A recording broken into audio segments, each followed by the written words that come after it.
Alrighty then. I mean, this shit should be starting like any time now. I don't know.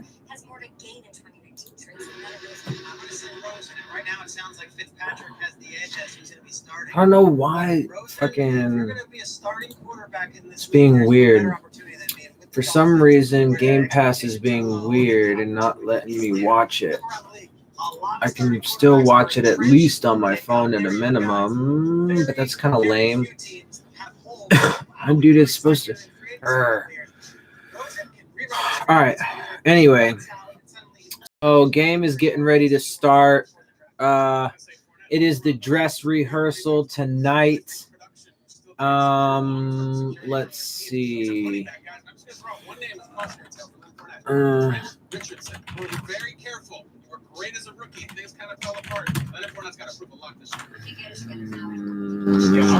I'll go with that because a running back can't bounce back after a couple bad seasons. Right script of his life at 28 years old.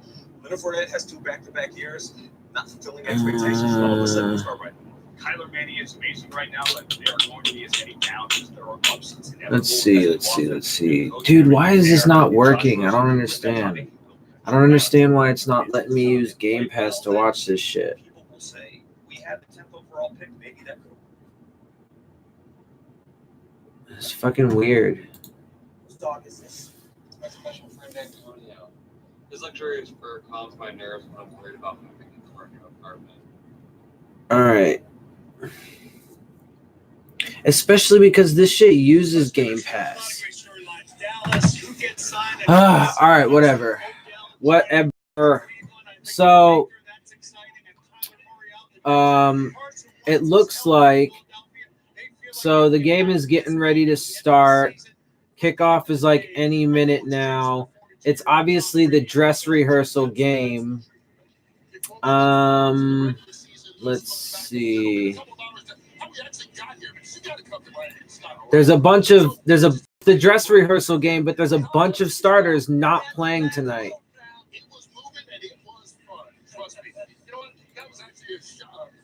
Like Devontae Parker, Albert Wilson, Jakeem Grant, Chase Allen, Kiko Alonso. A bunch of guys are still not playing tonight. Rashad Jones isn't playing.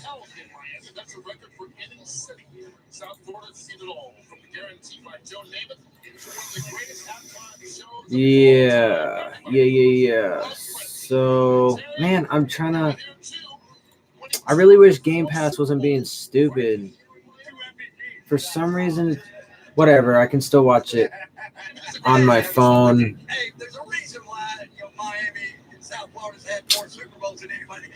All right. Let's see.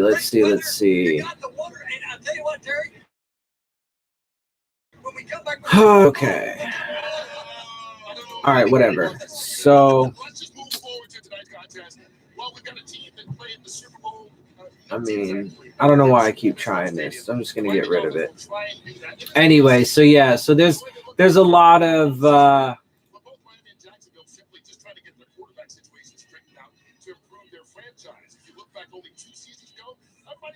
there's a lot of key starters and stuff on both sides of the ball that are not playing tonight. Vincent Taylor's not playing. Laramie Tunsil's out, but apparently he's a healthy scratch, so that shouldn't be a concern. Don't have any reason to believe that he's injured. All reports are that he's a healthy scratch. So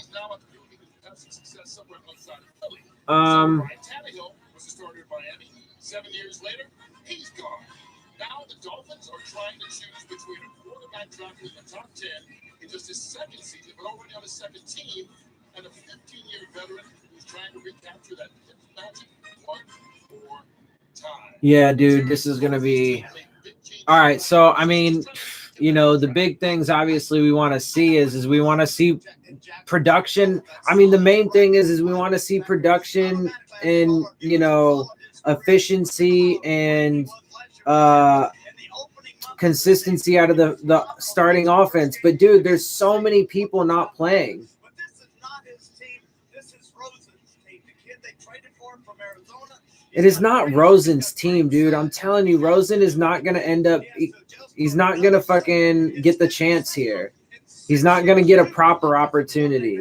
Last year, I think he's coming around. I talked to Dan Marino earlier. They like the way he's maturing.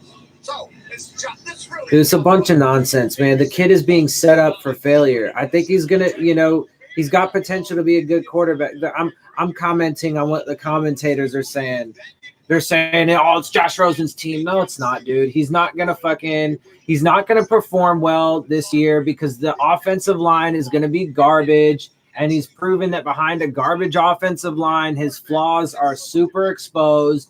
And because of that, they're going to end up taking a quarterback in round 1 next year.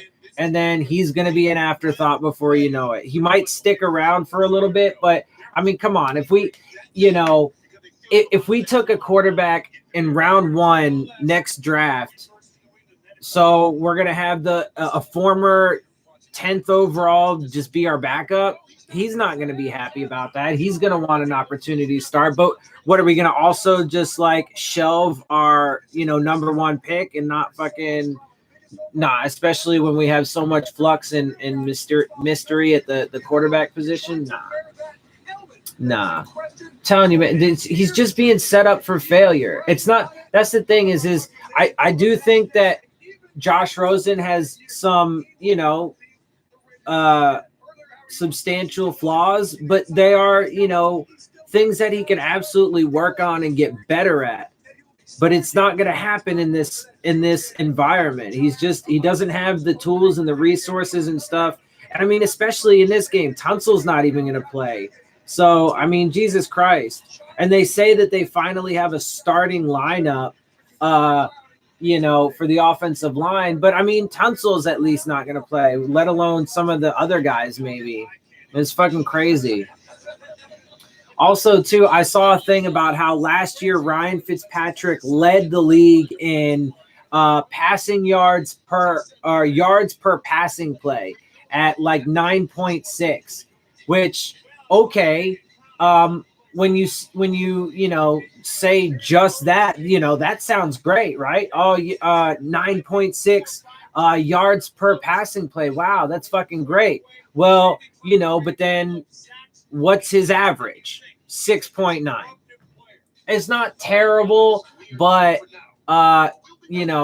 it's substantially less than that. Not only that, but what's the further context? He only played a few games where he was like super hot for most of them before he finally got benched after coming back down to earth as he always does. And fucking there you go. Nah, I mean, he's not. They're so foolish, man. These motherfuckers don't know what the fuck they're doing. I'm telling you, this shit is silly. The way that they're handling all this. I mean, that's my perspective. But I mean, look, fucking.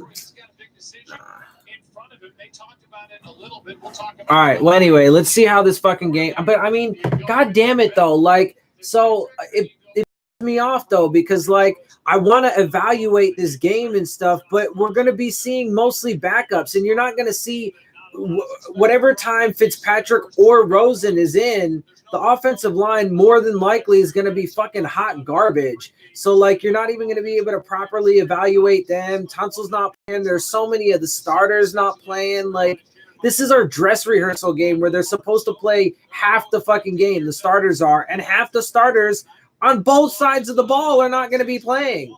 It's crazy.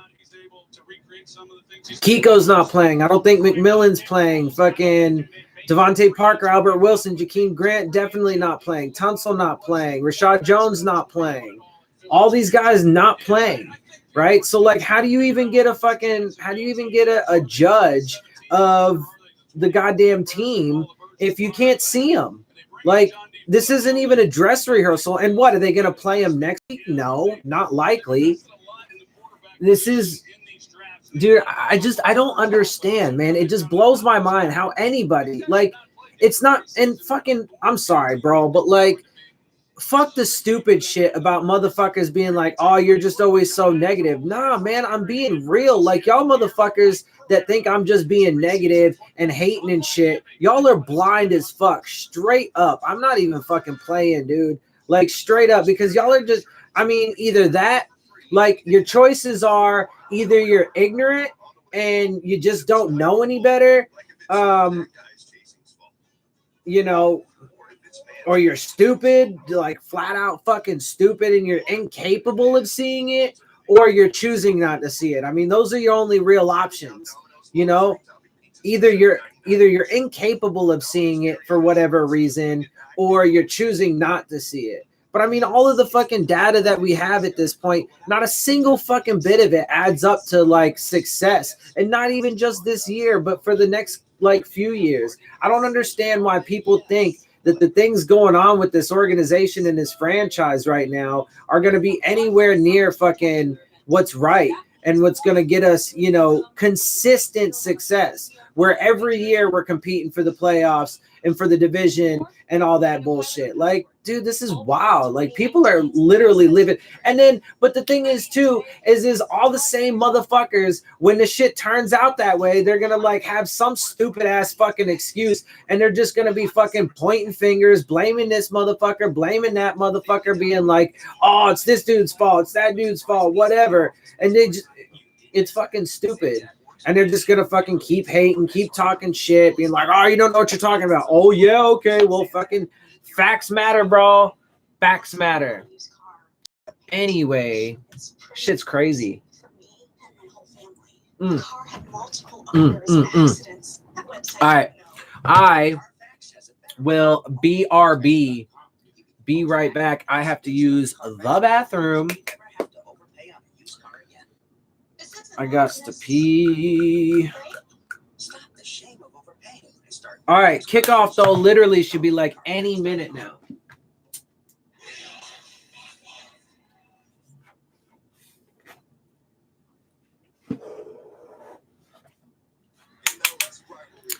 All right, like I said, I will be right back. I am going to run to the bathroom really fast, since I have to, for some reason, watch this shit on my phone, which doesn't make any sense because I'm using the NFL app to watch it on my phone, but the NFL app uses NFL Game Pass, but for some reason, NFL Game Pass on my computer is only letting me listen to it. Anyway, like I said, I will be right back. I'm going to run to the bathroom, and I'm going to take this with me so I can keep watching. Be right back.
Whew.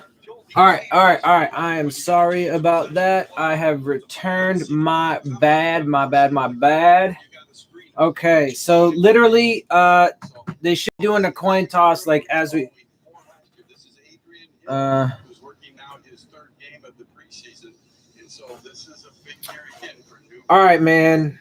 Like, I mean, Brent tweeted out something today that involved you. First of all, it's the great Bill Parcells' birthday. And in order to wish you. Oh, yeah. So, by the way, though, there is some, like, good injury news. Rashad Jones and Kenyon Drake are both, like, walking around and stuff without, like, Kenyon Drake had a boot. He should be, yeah, he's doing better. But neither of those guys, I think, are playing. I don't think Kenyon Drake's playing either. Rashad Jones isn't. So we get the ball first. And it wasn't a very good kick. So our offense gets to start, and Ryan Fitzpatrick is coming out first. Ryan Fitzpatrick is starting the game, and we are on like our own 12 or 13 yard line. So it was a short kick, and Mark Walton received it. He didn't get very far. He only got to the – oh, no. Actually, I'm sorry. That's the 18-yard line. It looked shorter than that. My mistake. Oh, boy. Nope.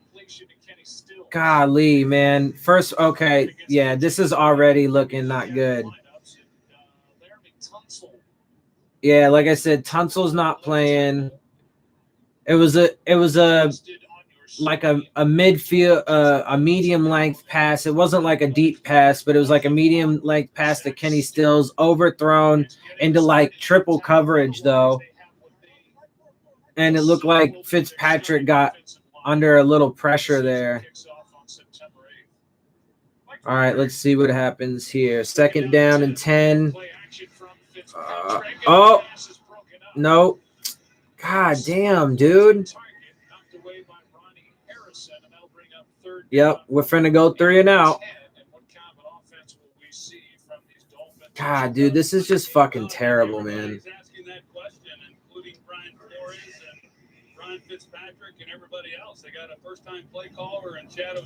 This is such garbage, man. Like I'm trying not to even be like, you know, before they do stuff, I'm not trying to be like, you know, but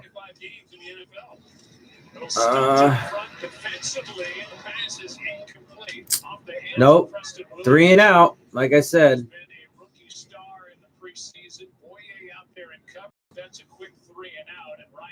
Quick 3 and out. Has gone 5 of 17 in this preseason. He has not looked particularly sharp. That was a nice route by Preston Williams, who's had a bit of an up and down.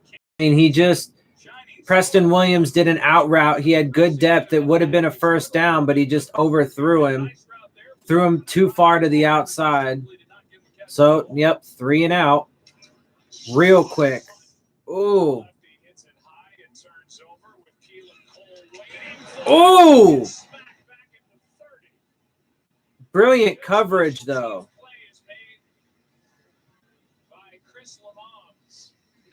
Chris Lamons, man. Yeah. I think he's gonna earn himself a spot on the roster. He was proven to do some decent stuff in oh, this dude is killing it on special teams, though. He's been killing it on special teams. Ooh. Ooh. Chris Lamons. Yeah, dude. I think Chris Lamons is going to make the roster. All right, let's see what happens with our defense. Well, they actually completed a pass, which was more than we did.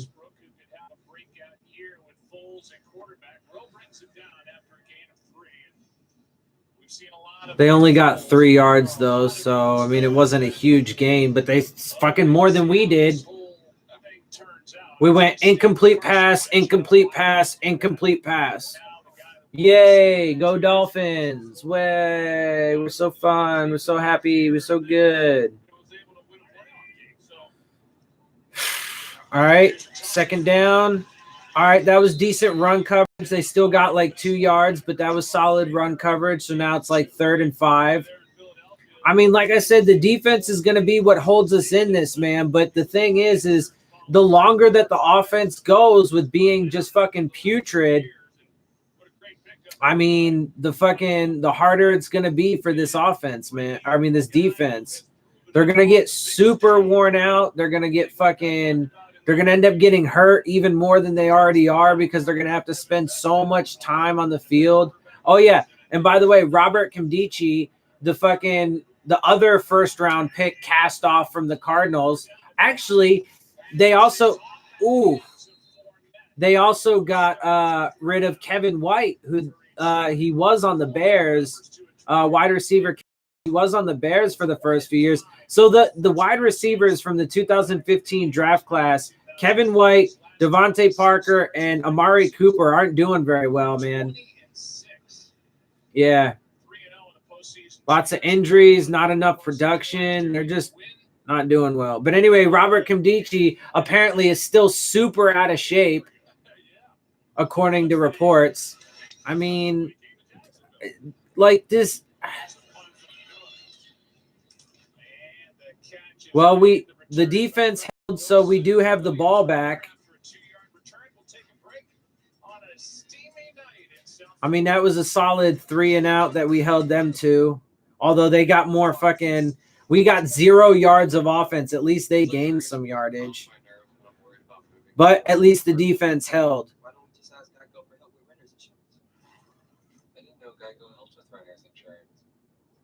It just sucks, man. God damn it, because it's going to be wasted, man. It's going to be fucking wasted. The defensive efforts are going to be wasted because the fucking offense sucks balls. God. It just it irritates me so much, man. Because all of this shit could have easily been fucking avoided, but no. Of course not, man. Just fucking dumbass bullshit. I'm so tired, too, of Stephen Ross. This motherfucker is just like driving this fucking, franchise and organization into the fucking dirt, dude.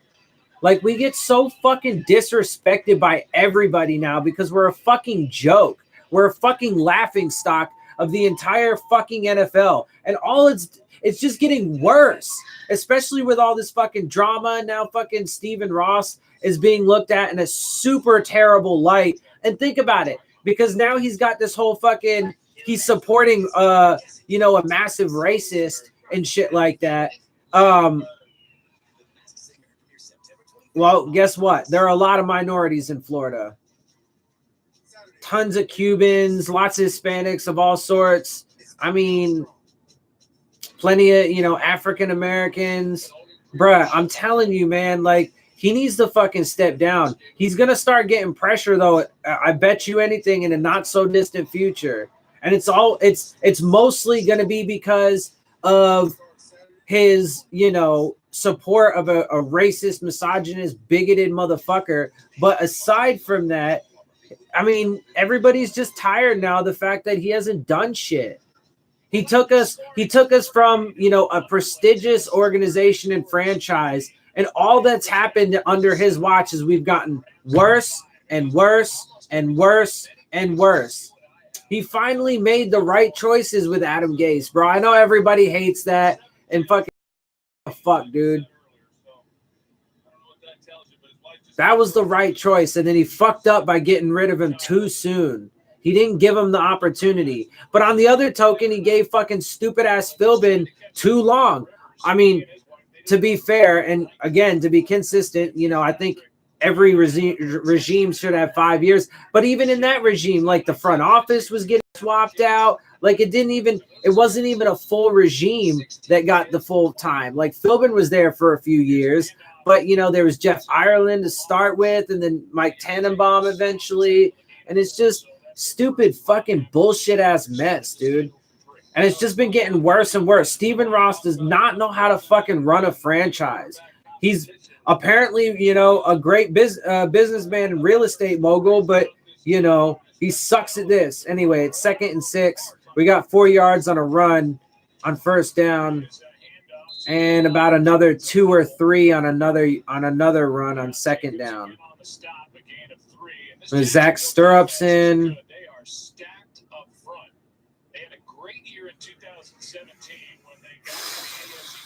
Rough. It's gonna be rough, bro. It's gonna be rough.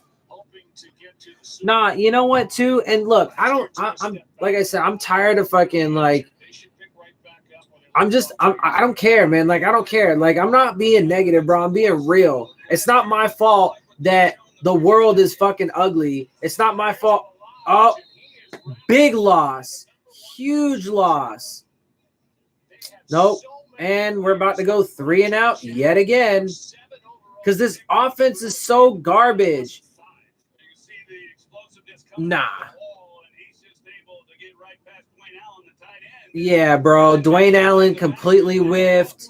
I mean, but there was pressure coming from both sides of the line. Like, that was just fucking absolute fucking garbage. This offense fucking sucks, and it's not going to get better. Anybody's motherfucking foolish. Anyway, it's not my fault, though, that people don't like to fucking face reality. It's not my fault that...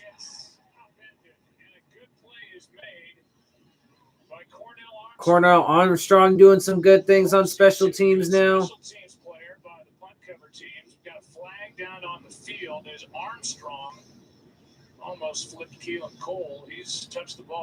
Okay, but there's a flag on the field, but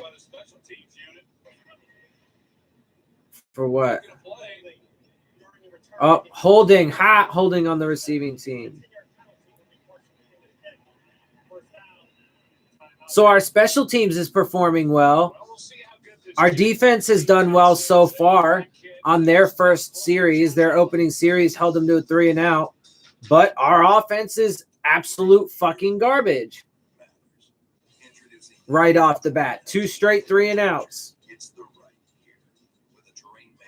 First drive, 3 straight drop passes or incomplete passes. That was more on the offensive line and Ryan Fitzpatrick than it was the receivers. Absolutely. Totally overthrew fucking Kenny Stills into multiple coverage. I think it was Gesicki was the second pass. Not a good throw on that one either. Although that was probably the best of the 3. And then the one to Preston Williams just was way too out or way out to the outside. I mean, to be fair, he did get his hands on it, you know, so you can argue, well, you need to catch it. But, I mean, there's no, you know, I didn't get a good look and they didn't replay it a lot. But, you know, he might not have fucking even got inbounds having to fucking lay out for it the way he did. So it might not have even fucking counted regardless. Who knows?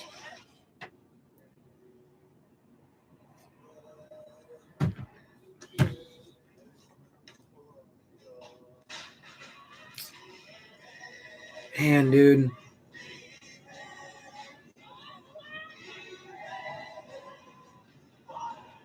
People are wild, son.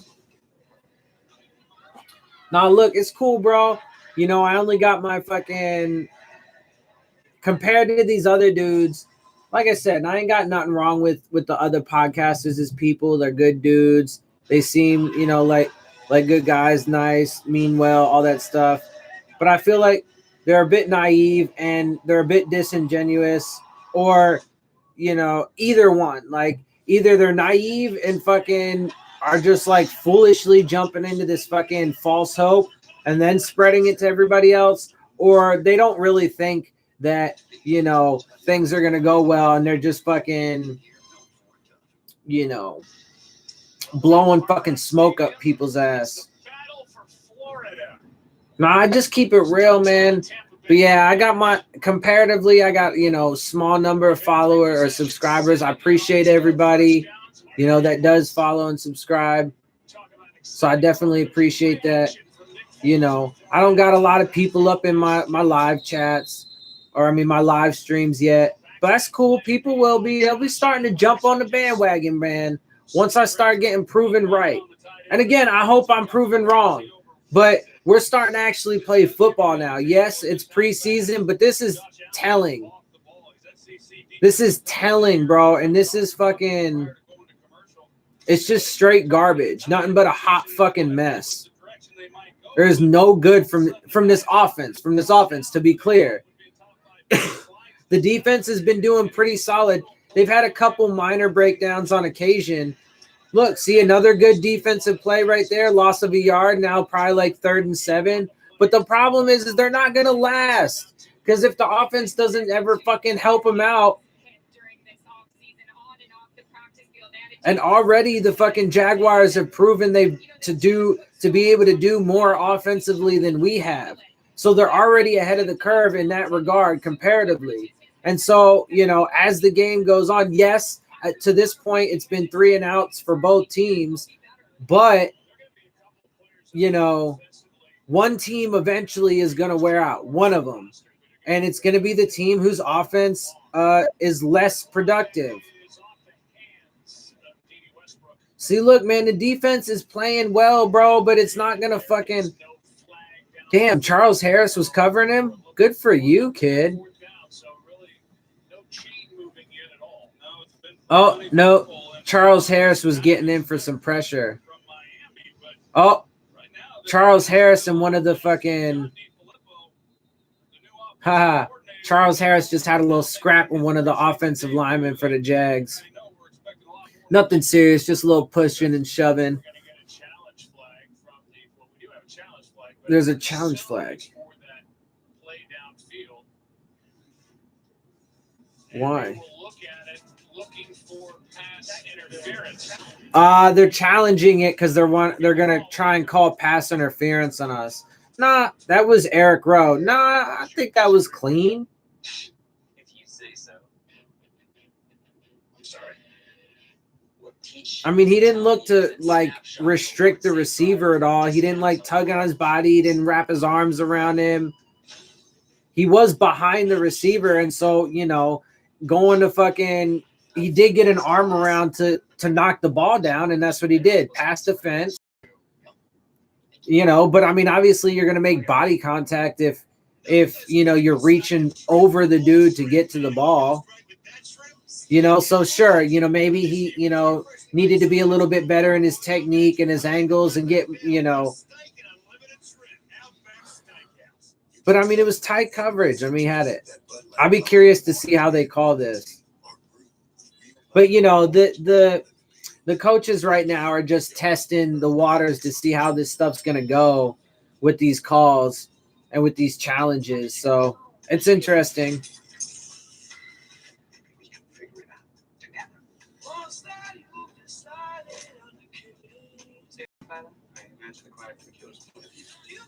Come on now. Man. All right, so I mean the defense, goddamn. I just keep saying the same thing. The defense is fucking doing solid, but the offense is sucking balls.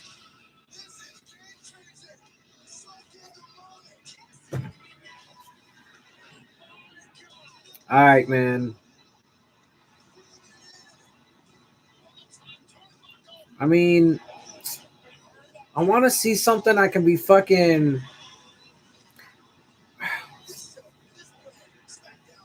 that I can be like optimistic about and shit. Like, I can't be optimistic about the fact that fucking half our starters on offense and defense are out in the dress rehearsal game. Like, that's not a good thing. All the injuries we have, not good sign. The fucking. All right, let's see what this is going to say. I think our eyes automatically go to where the ball ended up, which was on Westbrook. Here's the call. After review, the ruling on the field stands. See, that's the thing, though. So they said stands, which means there wasn't conclusive evidence to overturn it because the call on the field was no flag. But they were challenging it and saying that Jacksonville challenged it to say that it was a pass interference. So stands mean that there wasn't enough information to definitively overturn it. But that means that the league's not even really sure what the fuck this how to interpret this rule or because it's super fucking like they're trying to fucking walk such a thin line with this stuff, man. Too thin a line.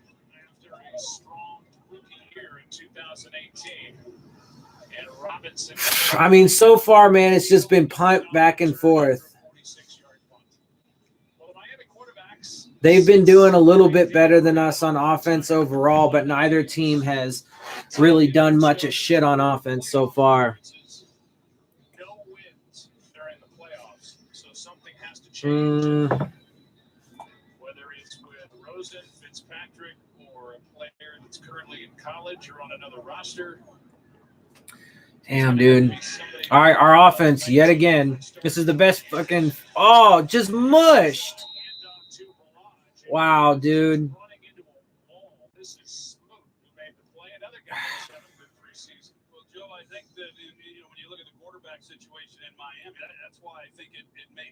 Oh my God, dude. This is painful. And it's like we're 6 minutes.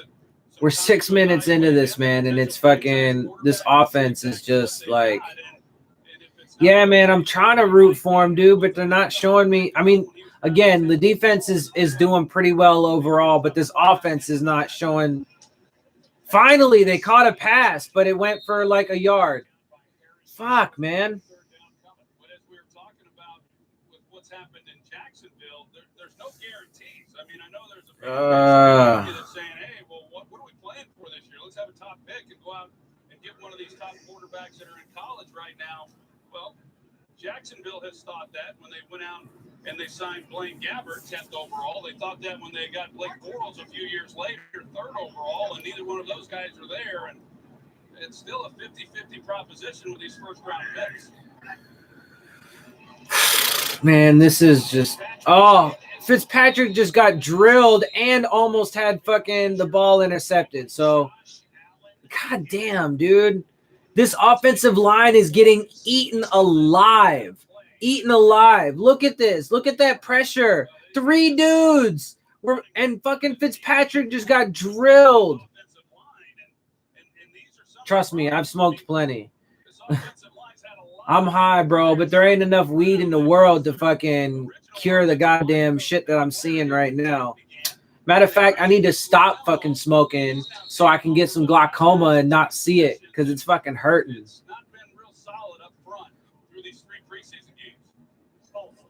Oh, great. And now a false start on top of it. Man, goddamn, bro.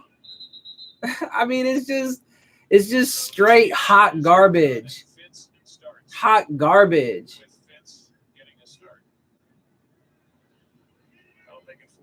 Like, I wish we had a good team, I wish we didn't have all this bullshit going on because I want to say good things about them. I want to talk positively, but like, I can't just like fucking lie and sugarcoat and fucking all that stupid shit because it's just not reality.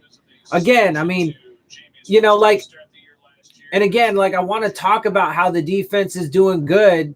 They're doing well so far. They've held them, to, 3 and outs. Every possession so far that Jacksonville has had has been a 3 and out, just like us in this game. But eventually one team's going to break, and their offense is definitely doing a bit better than ours. And our defense is just going to get worn out. And, anything that the defense does is going to get overshadowed and negated. Yeah, I think we got a lot of talent too, but I think that, I mean, it's just fuck, man. They let too many of the, they let too many people go. Cameron Wake and Tannehill absolutely should still be on this team. They handled the offseason totally not right. The fucking draft, they didn't prioritize it right, especially because of how the draft unfolded. See, another solid man, they're getting pushy in this game already. But another good defensive stop, man. Look, first and 10, they got like 2 yards.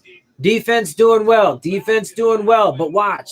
Fucking They might even have the Jags go 2-2-out, 3-and-out again this series, maybe, right? Because they're playing well. But then the offense is gonna step on the field and fucking lay the biggest egg that you've ever seen.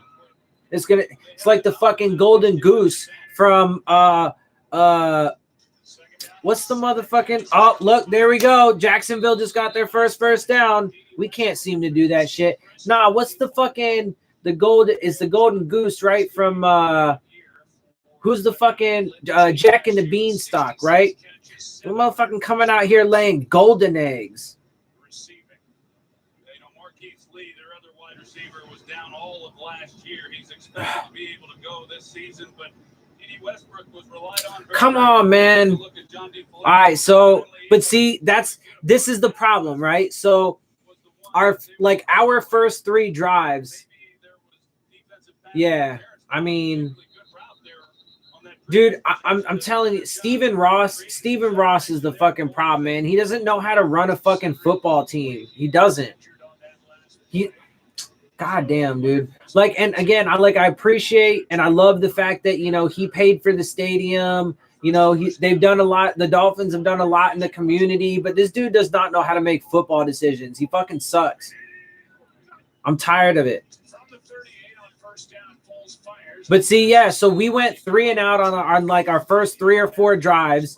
We did the same thing to them, but now they're starting to actually move the ball. They got a first down on this drive now, and it's 2nd and 5 right now. What that means is our defense is going to get worn out because the longer they got to be out there, the more tired they're going to get. This is in Florida, dude. It's hot as balls. This defense is going to get fucking worn out, and they're going to get hurt. Dudes, motherfuckers are going to get hurt because they're going to be playing so fucking much.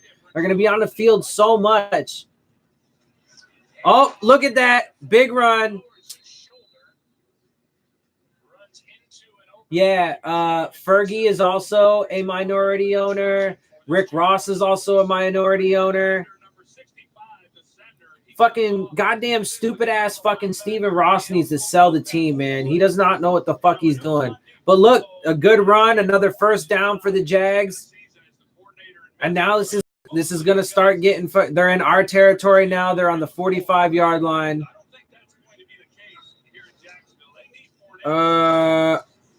Okay. Solid run stop there. Only got a couple yards. Oh, Fournette tried to kick Baker, though. Need to calm down. Like, he should have gotten flagged for that. That was a blatant fucking kick. Like, that wasn't no fucking accident. Like, you can see he just, tried to kick our dude. Like, straight fucking kick him. Like, you need to chill out, bro. All right, 2nd and 8.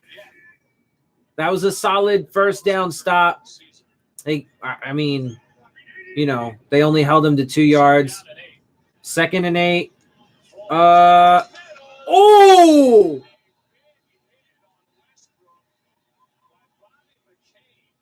Ooh! Yeah, Dede Westbrook just got lit up. Ooh! By Minkah Fitzpatrick, baby. Oh, he just fucking drilled him. That was a good hit, though. He led with his shoulder. Oh, he just drilled that motherfucker. Ooh, Minkah lit him up. It's 3rd and 8. 3rd and 8.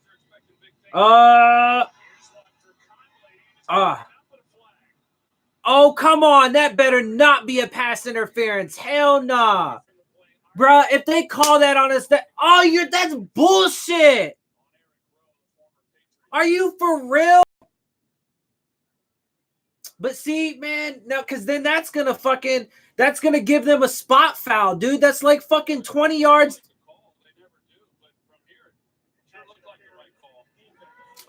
God damn it, dude. That's fucking bullshit, bro.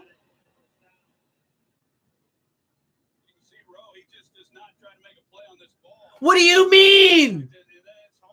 He turned around and he went to go for the ball. Him and the fucking receiver got tangled up. What do you mean? That's such a bullshit call, man.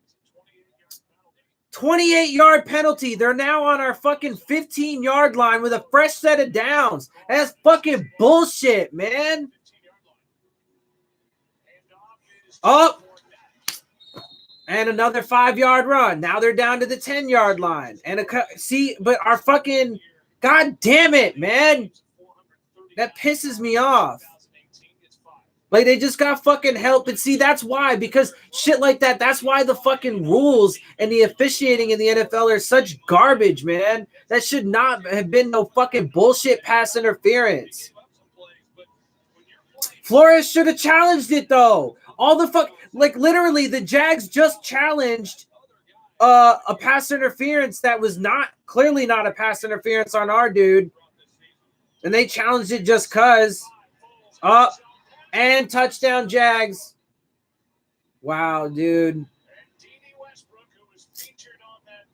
I told you, bro, man, this is going to fucking break down super quick. Like, impressive drive and an impressive route. Westbrook, you see how he's just able to go to the I mean, this is, watch, dude, the Jags are just going to fucking destroy us tonight. I mean, this is garbage, bro. I mean, the Jags absolutely got helped on that fucking, on that 28-yard pass interference. That was a bullshit call straight up.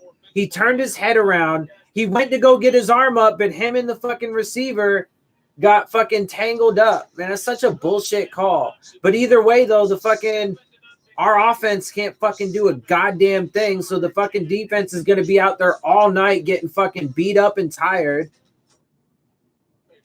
And they're going to fucking break down anyway. But still, man, fuck.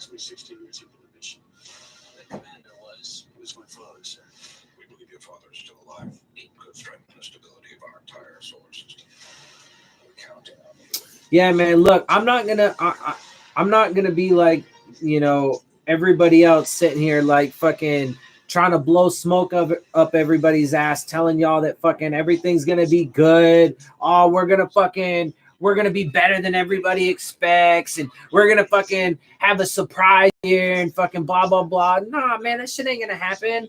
Like, that's retarded. Every single bit of evidence. Like, there was like, out of every single data point that we've had since the fucking firing of Adam Gase, has been just, you know, shit after shit after shit. There's been like a couple things. They extended Xavier Howard. Wonderful. They extended Jakeem Grant. That's like it. They fucked up the entire offseason. They fucked up the draft. They didn't prioritize properly, especially considering how the draft board or how the draft fell. There was a run on defensive linemen, and they decided to take a defensive lineman when they could have gotten the top offensive lineman in the fucking draft, man. Ryan Tannehill right now is doing good for the motherfucking Titans, challenging to be the motherfucking starter. So see, look, everybody's like, man, Tannehill really just needed some competition. Nah, the dude didn't need competition. I'm not saying don't draft quarterbacks. I advocate for drafting a quarterback every year in the third round or later. Never in the first, never in the second, right? Never fucking take a quarterback in the first and second. Every year, take one in the third round or later, depending on how much you need one. But everybody's like, Ryan Tannehill needed fucking competition. No, that dude had such amazing work ethic. He came in and busted his ass every day. He didn't need other people. Yeah. Is it good to have competition? Yeah. Is it good to make sure you have solid backups? Yeah. Is it good to bring in fresh blood and everything? Yes, absolutely. Do that. Again, every year draft a quarterback, but Tannehill didn't need it. But now look, he's in Tennessee challenging Marcus Mariota for the reins or for the keys to that car, bro. And we got rid of him for who? Ryan Fitzpatrick? It fucking pisses me off. And then Josh Rosen, nah, bro. Tannehill and motherfucking Will Grier, who we could have gotten the third round of the draft. I would have taken them. I would have kept Juwan James at all costs. I would have got Garrett Bradbury in the first round. You would have had your left tackle, your right tackle, and your center shored up for the future, for the next fucking 5, 6, 7, 8 years. And you have a skeleton to work with. Then all you need to get is your fucking guards, man. But now we have nothing on the offensive line. And Tunsil's not even playing in this game. He's not hurt, though. But I'm saying, man, this is fucking... It's such a fucking bunch of garbage.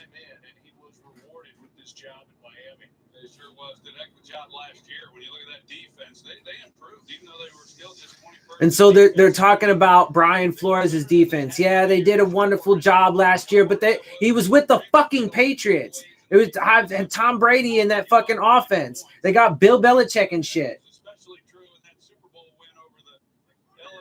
Nah, because see, I mean, yeah, most people were, I know.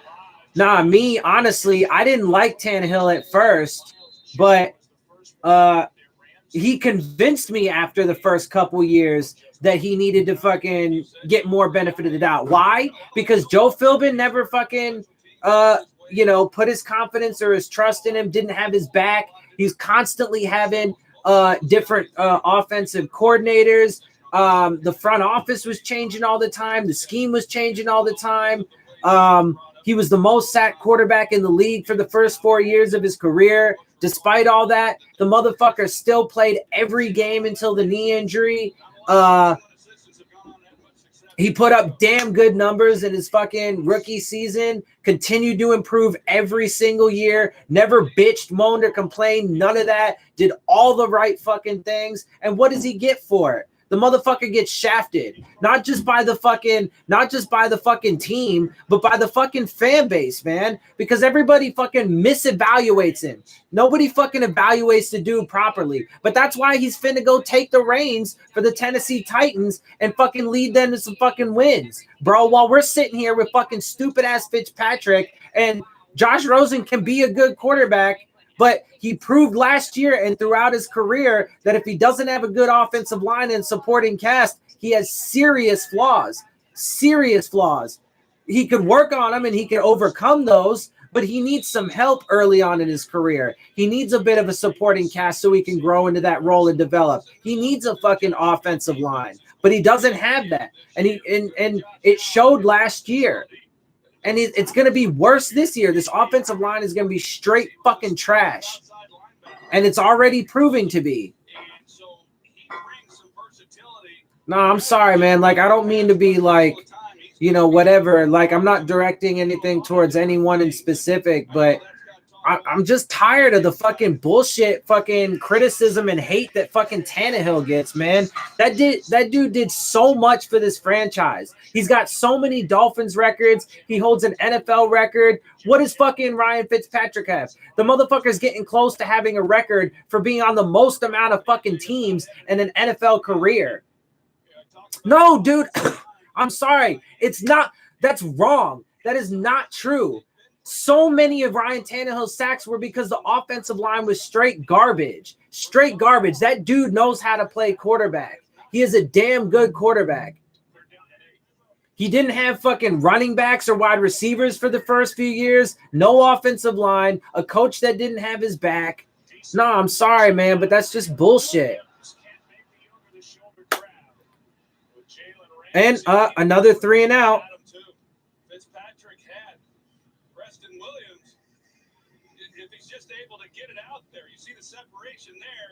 No, because Fitzpatrick is not a good quarterback. He's average at best. At best. I mean, this is just a fucking joke, man. It's nothing more than it's just a fucking joke.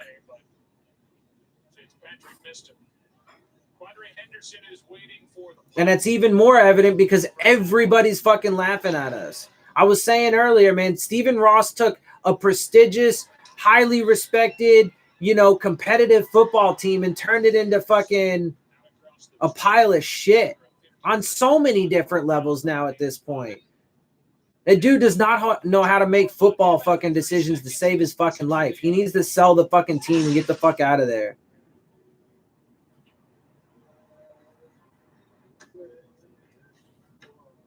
All right, so here comes the fucking Jaguars offense again because our offense can't fucking go anywhere.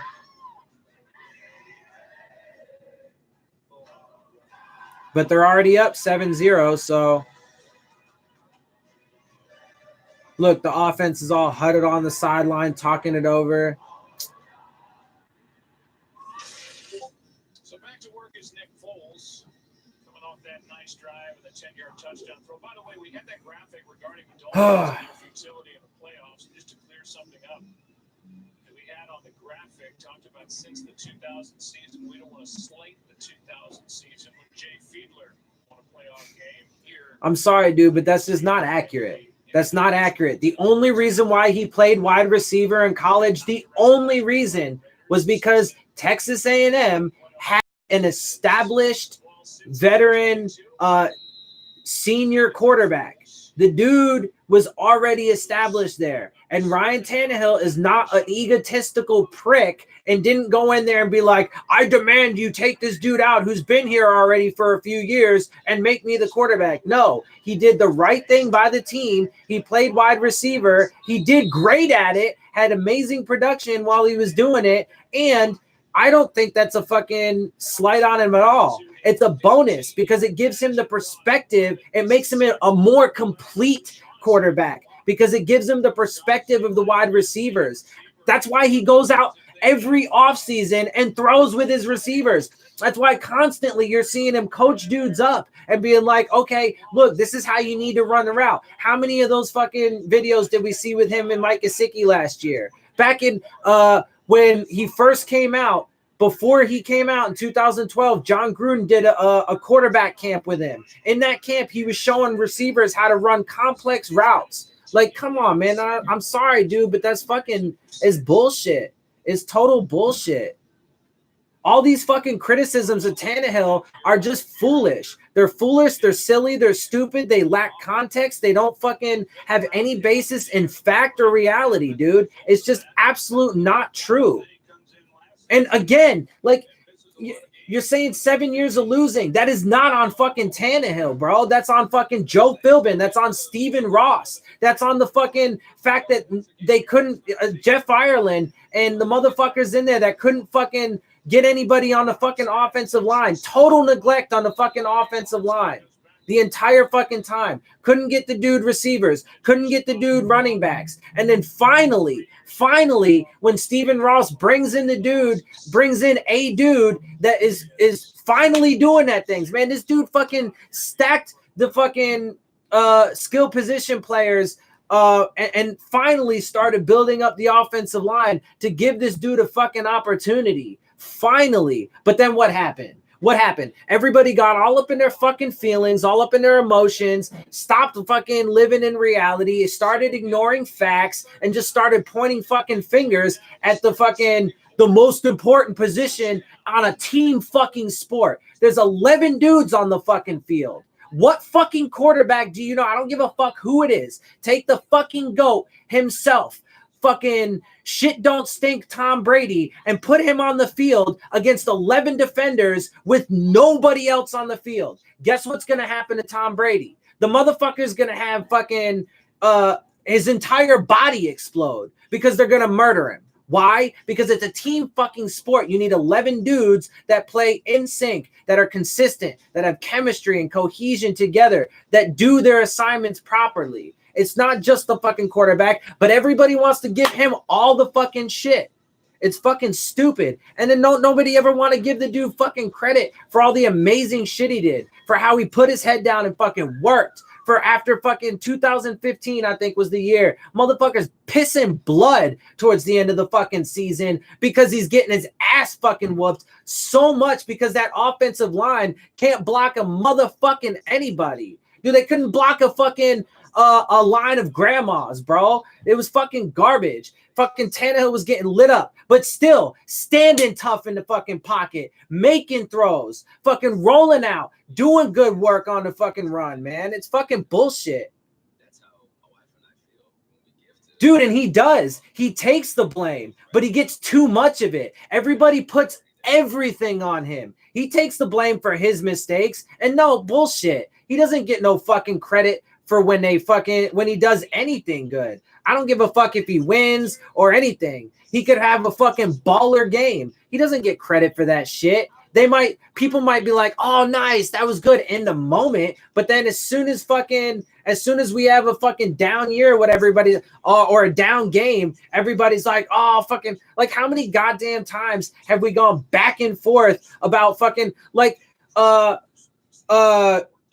couple years ago, fucking everybody was clamoring for Matt Moore to come in. And then what happened? Matt Moore came in. He didn't really do much better. And then everybody was like, man, oh, now we really see why we missed Tanner, or why, Tanner is in there. Now we really miss him. Man, it's fucking stupid.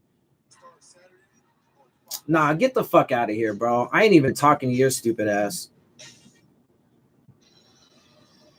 About to start the second quarter here in Miami, Hard Rock Stadium. Joe Buck, the Hall of Famer, sitting to my right. Doing pre-Super Bowl. That's right, yeah. Hello, America. That shit's fucking stupid. And, it's that all-important third preseason game for these two sides, and Nick Foles is back out there facing a third down and 10. I mean, at least the fucking defense is holding them right now. It's 3rd and 10. Oh, and there's a flag. It was intercepted by Eric Rowe. It looked like he definitely got his body underneath it and stuff, but there was a flag on the play. Oh, but it's a holding on the offense, so it looks like we actually might get this turnover. Yeah, that looks like an interception. So, look, see, that's what I'm talking about, though. The defense is doing good things, but it's not going to last. It's not going to last. Why? Because the offense is fucking putrid. Because the offensive line is a fucking wet paper bag and they can't fucking hold shit. Okay? So the offense ain't going to fucking do anything. Half of our wide receivers are injured and not playing right now. Half of our running backs are or one of our top running backs is injured and not playing right now. I mean, like, motherfuckers are stupid, bro. Like, I don't know how anybody looks at this and is like, yeah, bro, this is going to be amazing. Finally, the fucking offense did something. Holy shit, surprise. Who is that? Gesicki. Finally, Jesus, that's the biggest play they've had all fucking preseason. But, I mean, yeah, but see, that's the thing, though, is the offensive line broke down. Credit to Fitzpatrick there because he did good things squeezing up into the pocket because there wasn't very much room, and he barely got that ball off. But, Gesicki also credit to him because he did get wide open. But, look, he took another big shot, though. Oh, no, that didn't look good. And the dude's old as fuck, so he can't be taking hits like that, man. He's already been drilled like a bunch of times in his fucking game. But look, we're actually on the 9-yard line. Can they do anything with it? Come on, man. Give me nope. Loss of fucking yardage. Ain't got no kind of run game. A guy who was a first-round pick a year ago, and damn, this shit is fucking just. Come on, man, give me something fucking good to say. Do something right. 2nd and goal with a fucking. They lost like a yard on the first down play. Come on, man. Come on. Solid protection. It was like a 3 or 4 yard pickup, but there's a flag.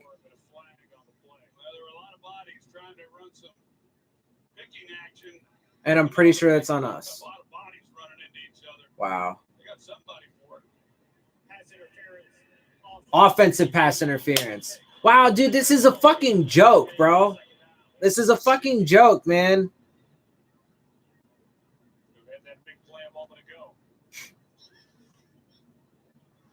I mean,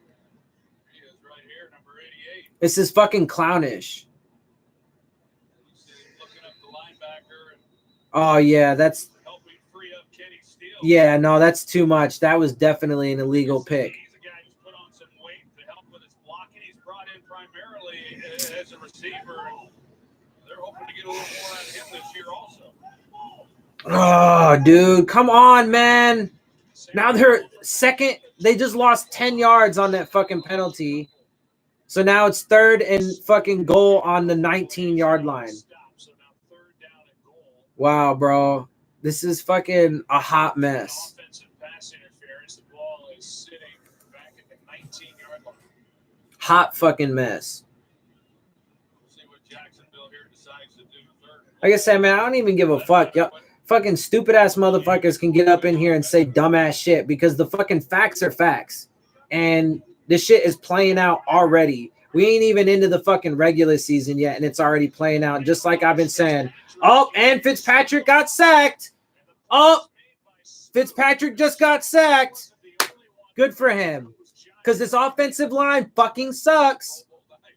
And they've been porous all night so far, just like last week. All over the place on every snap. He again is the one who makes Ryan Fitzpatrick have to move. Oh my goodness, dude. It's just a four-man rush. Just a 4-man rush. Yeah, they didn't even bring like nobody. They barely fucking brought pressure. 4 dudes in this offensive line can't fucking do it. Down goes Fitzpatrick. All right, field goal time. Because that wins games, right? Well, he's good. Jason Sanders, good from 40. So we've gone 3 and out like 6 times, 5 or 6 times.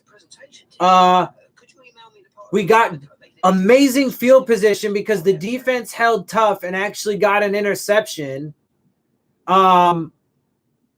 You know, but that was already obviously after the defense broke down a little bit. Also, the Jags did get helped out by a bullshit pass interference call, but they scored a touchdown, so it's 7-3. But you know, we can't take advantage of the interception and great field position, right? Because what do we do with it? We go down, we get to the 10-yard line, then we lose a yard. Then we have an offensive pass interference, lose 10 yards. Then we only gain 2 yards on the next play, and then we have to kick a field goal. Fucking clowns, man. All these motherfuckers out there that are fucking...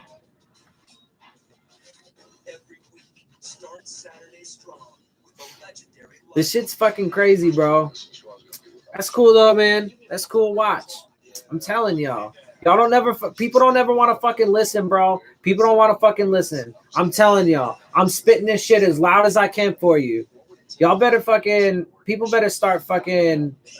I mean, if y'all don't want to listen, then, you know, for those motherfuckers out there that don't want to listen, at least better fucking learn how to fucking pay attention and open your eyes and fucking, you know, see reality for what it is. Stop ignoring fucking facts. Stop ignoring data and context. Stop cherry picking fucking little bits of information just because it suits your fucking, whatever, your argument. It's fucking stupid, bro.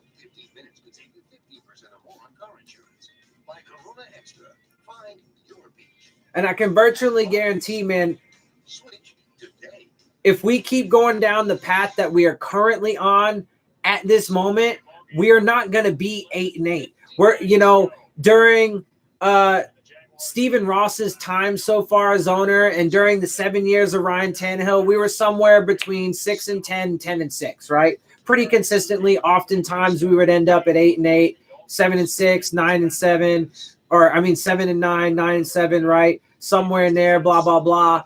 But I'm telling you, this team is not going to be that good even. We are going to end up being and are already well on our way to being the next fucking Browns and the laughing stock of the fucking league because these motherfuckers are clowns. Because fucking goddamn Stephen Ross does not know what the fuck he's doing.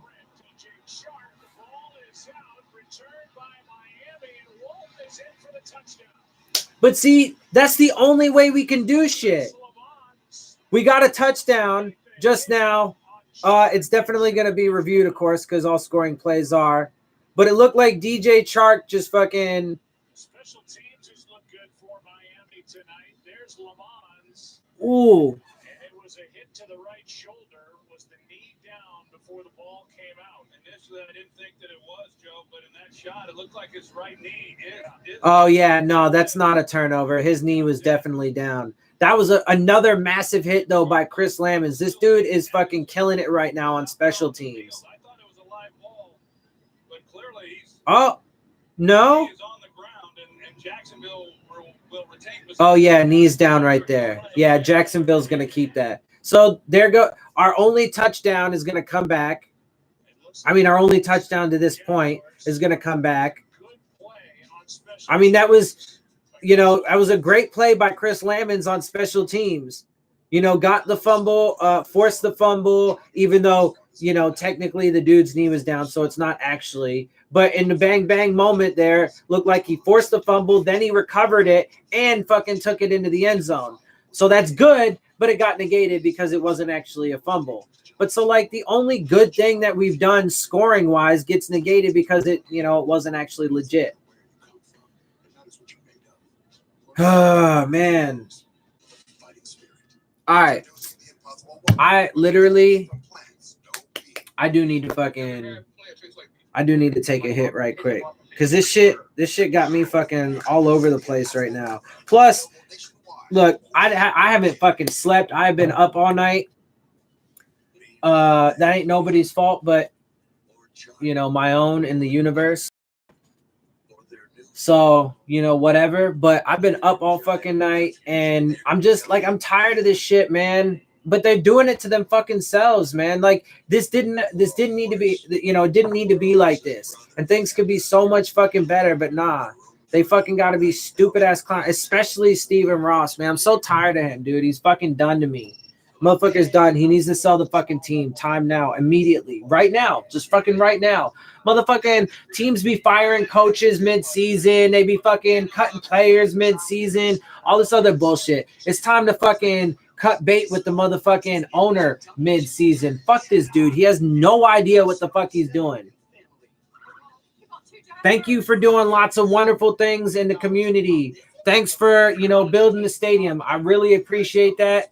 Give him total credit, all of that. But nah, this motherfucker has proven consistently that he does not know how to make proper football decisions. Point blank, bottom line, period. No ifs, ands, or buts. There's a track record. There is a history.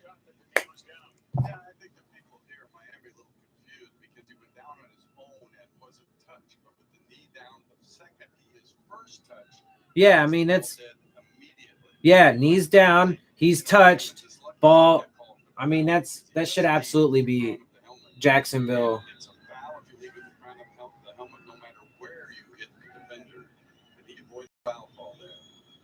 Yeah. Yeah, but that rule is stupid, though. I mean, it's not stupid. They do got to be careful about their head and everything, but okay. That's a solid fucking defensive play.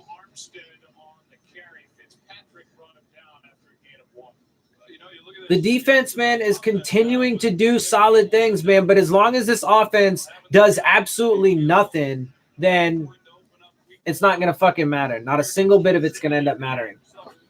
What exactly did we see? I don't know. I think overall it was somewhat disappointing. We were able to get down and come away with a touchdown, but on the other possessions against the defense that is not expected to be highly regarded. I thought we'd see a little bit more out of that group. Come on. Second down and 9. Minshew is able to connect CJ Ford. All right, so it's like 3rd and 1. They're moving the ball a little bit. The Jags are. It's 3rd and 1. He's an interesting guy. I mean, it already looks like the fucking defense is starting to get a bit worn out. But they are so far overall holding pretty tough. Come on. And first down. Wilt's on the stop, and it's Armstead on the catch of a lunge for first down. A lot of time in the pocket. That's as good as it gets right there. Yeah. I mean, that's right. Because that's the thing. Fucking that's why Stephen Ross said, I'm not a racist, but his racism is not a deal breaker for me. Why? Because Stephen Ross is a white male billionaire. And what did Trump give him? A tax cut. Because he gave him a $2 trillion tax cut. Not him alone, but big corporations and the top 1%. And so, yeah, of course he's gonna have a fundraiser for Donald Trump where it's $250,000 a fucking plate, you know, for some little round table fucking talk with the fucking piece of shit president we have.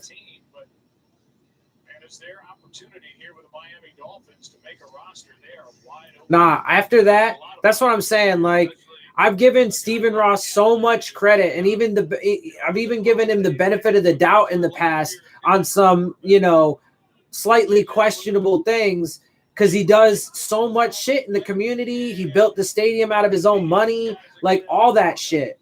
But once he fucking decided to support the fucking racist piece of shit president, I'm done with him. Because his ability to make football decisions is proven to be garbage. He doesn't know how. He just doesn't. And then you throw on the fucking bad human being shit on top of it, and I'm done with him. Stephen Ross needs to fucking sell the team. Point blank, bottom line, period. Get the fuck out of here. You're done. You're done, bro. Cut. You're cut. It's 3rd and 1 right now. And they are Jacksonville is on their 39-yard line, 3rd and 1, and we just got a penalty. That's definitely a penalty on us. One of our defenders just ran straight through the offensive line. Sam McGravian. A little too soon, man. I mean, he is a young dude, so he is bound to make some mistakes on occasion. And he has been flying around for us. Oh, yeah, just fucking 5-yard penalty, automatic first down. This guy's a great story, though. They love him. He played in the Football League. He was undrafted out of Texas Tech. He's been a surprise of camp. Covered a lot of ground. See, man, the defense is starting to get tired. They're breaking down a little bit. Shoe store. Spent some time in the police academy. And we're still in the fucking – oh, no. I'm sorry. We are in the second quarter. Striking Rich with a glove like they did Cameron Wake. Well, they showed that play on the big screen here. Another penalty. False start. So it's 5 yards. So we got that 5 yards back. You know, I mean, I wasn't super excited about the idea of Harbaugh either. But no, I mean, I just don't fucking.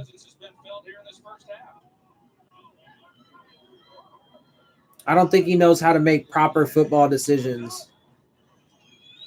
Come on, get him. Damn. It was 1st and 15, but there was a good pickup, like 12 yards. Although there's another flag. Roughing the passer. Wow.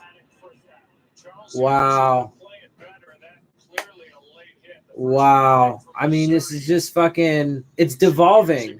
Charles Harris just definite late hit. 15-yard roughing the passer. That was a legit call, too, because that was definitely late.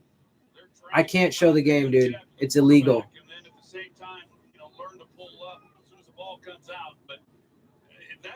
If Miami's going to do anything on the defensive side of the ball, Charles Harris is going to have to be a factor. Oh, golly. So they were on our 33-yard line. They just got like 5 yards on first down run. 4 or 5 yards. And they get the ball after half. We got the ball to start. If they score again, it'll either be, depending on how they score, it'll be either 10 or 14-3.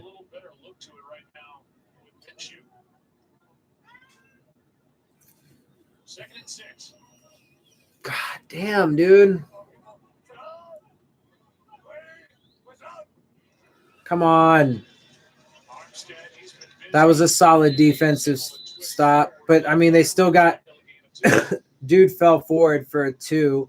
So now it's only fucking 3rd and 4. So it's 3rd and short. And the defense is already getting tired. Deion Jordan, I mean, it's pretty clear about Deion Jordan. But see, like Deion Jordan, so he was one of those guys. He had a ton of potential, right? Clearly ton of potential. But, you know, we went, you know, way too far for him. You know, we gave up too much draft capital. And then the dude had significant off the field issues. You know, all the suspensions, lack of production. No, I mean, it was, you know, I think clearly at this point in time, we can say that that was a pretty bad decision by the Dolphins all around. Well, they had a chance in the back end there. Jamal Wilson, Bobby McCain. Yeah, how neither one of them come So it is 4th down. Filippo, he's got to be throwing his headset against the wall up there in the booth with Minshew. He does a nice job of avoiding the rush and then, you know, just jumps one up in the air. I don't know if he was trying to throw it away. Come on, what's going on? What's going on? Fell back into the field play or what? Oh, fuck, man. Instead, it falls to the ground. All right, so it looks like they're going to kick. And after bringing their place kicker No. Lambo onto the field, They're taking the kicker off. it looks like the Dolphins have accepted the penalty. Uh, So they're going to move the What- ball back. what It's penalty? third down and long. What's the penalty? What was the Minshew, penalty? offense back out I don't know. There was some random penalty that I didn't even see what it was on the Jags. But so it moved them back, and now it's 3rd and long, 3rd and 14, so they lost 10 yards. You know, it's- But it looks like they're going to go for it. Something open up, otherwise get the ball underneath and try to help with this field goal attempt. Oh, Jesus. So the Dolphins I mean, it is 3rd down now, though, because we accepted the penalty, so it went back to 3rd. to the sideline and through the hands of C.J. Ford. See, honestly, if I'm keeping it real, that was more of a pass interference than the earlier one that they called on Eric Rowe. Because he didn't turn around at all. He did not turn his head around. And that's one of the big things that they supposedly look at for those pass interferences. See, man, they just don't know what the fuck they're doing with the fucking rules anymore, man. Yeah. I mean, Zach Thomas wouldn't turn this team into a fucking winner, as good as he is. And again, though, the defense is the strong suit of this team right now. But they're not going to hold up because the offense can't fucking help them out at all. They're going to get worn out. They're going to get beat down. And then they're going to eventually break. And I mean, they're already pretty injured at this point. You know, there's already several starters and backups that are injured. And they're going to get even more hurt because you get hurt during the year. Like,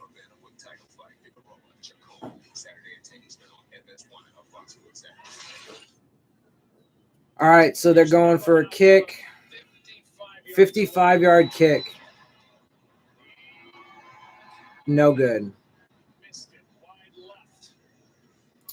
See, I mean, the defense is doing solid things, man. Overall, doing solid things. But again, it's not going to do anything. It's not going to be enough because it's going to get negated by a fucking putrid offense and more specifically offensive line. Most notably the offensive line.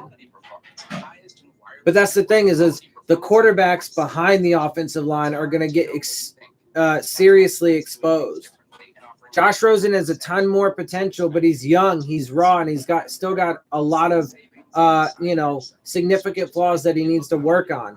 But he's not going to get that chance or opportunity behind this offensive line.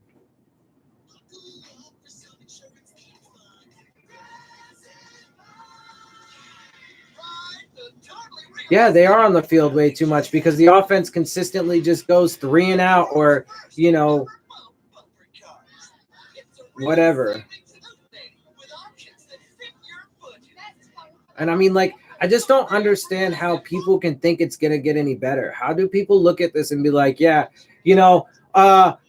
they barely even have, a starting lineup for the offensive line. They still don't actually. I mean, they've said Ryan Fitzpatrick's going to be the starter as officially as they possibly can, but there's still an open competition. They don't know who's actually going to be the quarterback.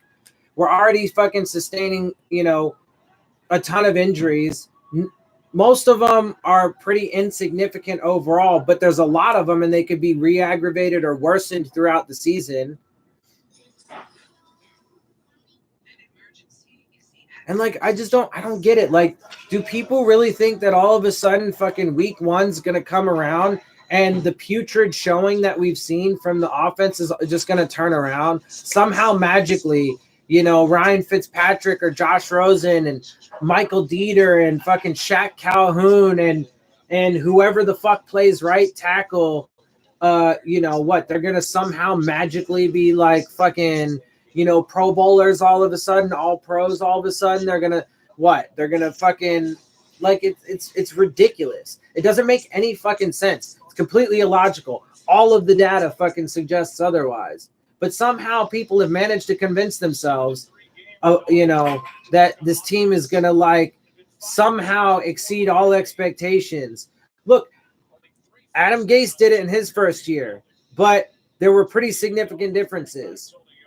Like they didn't do a massive purge. Like, it wasn't a complete breakdown to the fucking studs. Like they actually tried to address the offensive line. Like a lot of different things. But even still, it was just an average team at best. And it was still a miracle, right? Like that the fact that we went 10-6 was still unexpected. It was against the odds.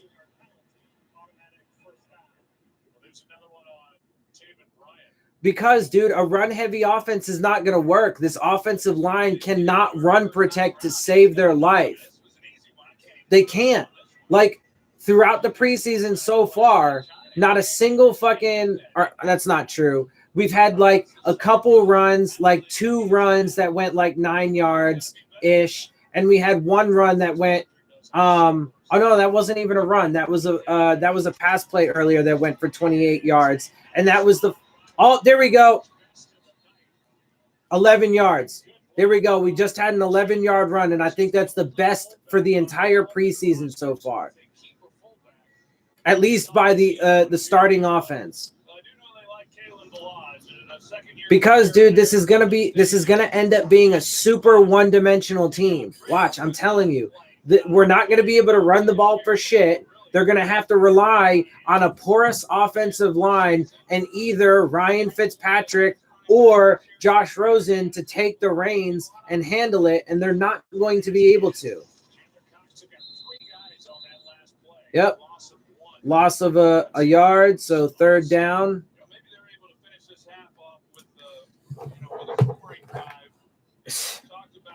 The commentators are like, maybe they'll be able to finish this half with a scoring drive. They need to find a way to finish this half with some fucking dignity. Like, seriously. They need to find a way to have, like, a little bit of respect for themselves when they leave the field and go into the locker room.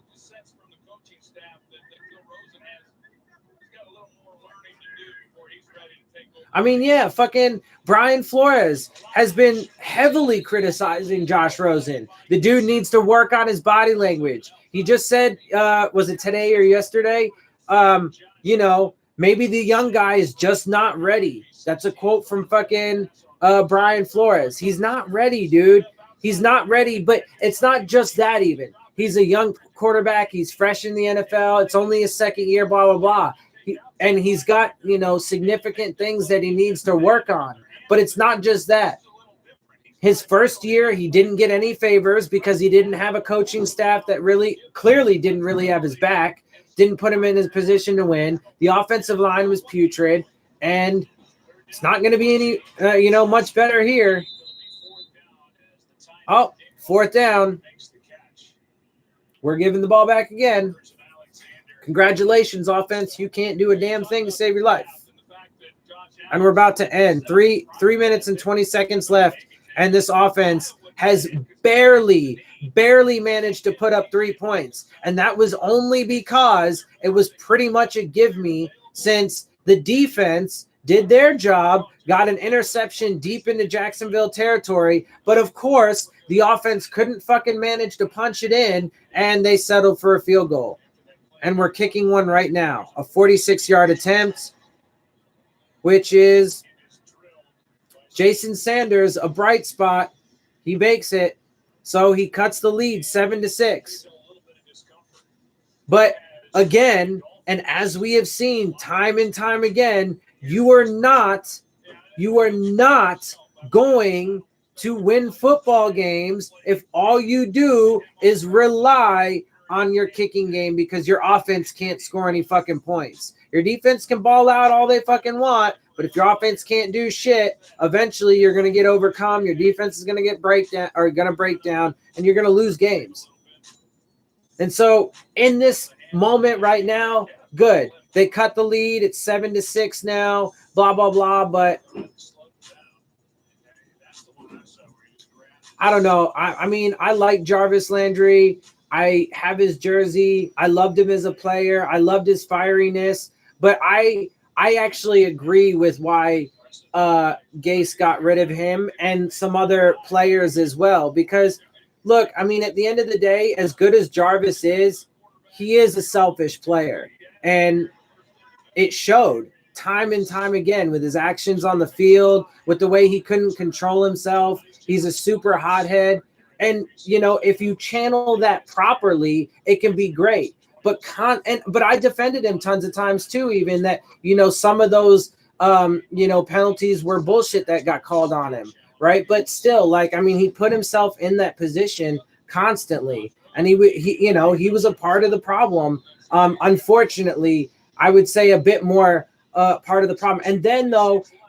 But he deserved, I would say, as far as if he would have been a little bit more reasonable with what he was asking, he deserved to get paid at, at least top 5 slot receiver, possibly top 3.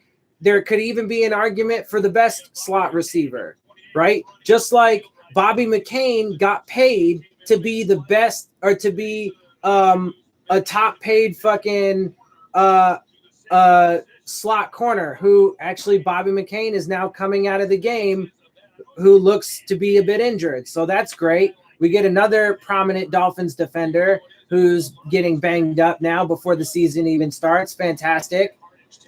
And the Jaguars are just moving the ball.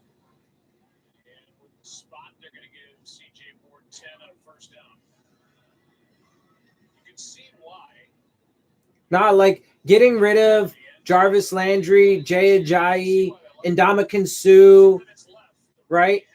Like, all hotheads, all selfish players, all deviated from the scheme.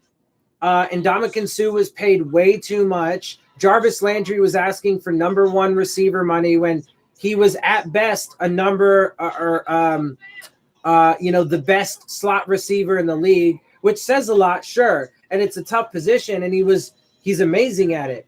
But you don't get paid number 1 receiver money like he wanted. What, $15 million a year or whatever it was? No, that's crazy, bro. You're not that kind of receiver. You're just not. You can do some great things, but you're just not. And then when you add on top of that the fact that you're constantly hurting the team, justified or not, half of them were justified calls, half of them weren't. But, constantly putting the team behind the chains because, you can't control your emotions. Like, here, I'll give you an example. When in the one game, I think it was against the Bills, there was a play.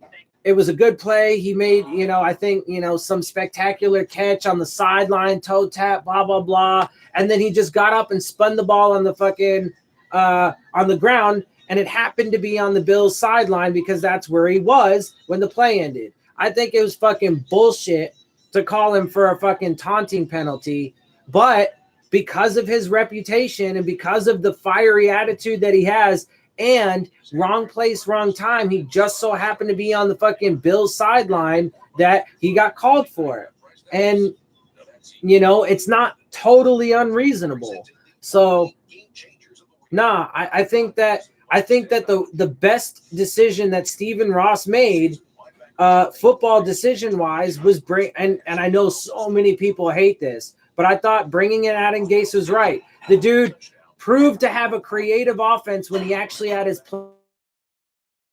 players healthy. He showed the ability to work well with, you know, different quarterbacks. He showed the ability to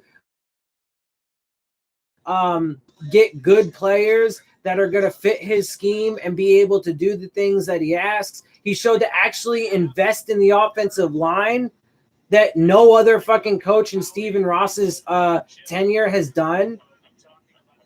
He did pull off a miracle in year one. And if he would have been given this year to have an opportunity to show that, you know, the franchise was more along the path of year one than in year 2 and 3, during which just a myriad of things happened that were totally out of his control.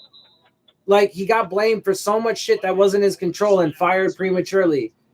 Albert Wilson, after Gase got fired, tweeted out, "Man, if you just gave us one more year to show what a genius he was." Telling you, bro, it was premature. It was too early. Stephen Ross fucked up.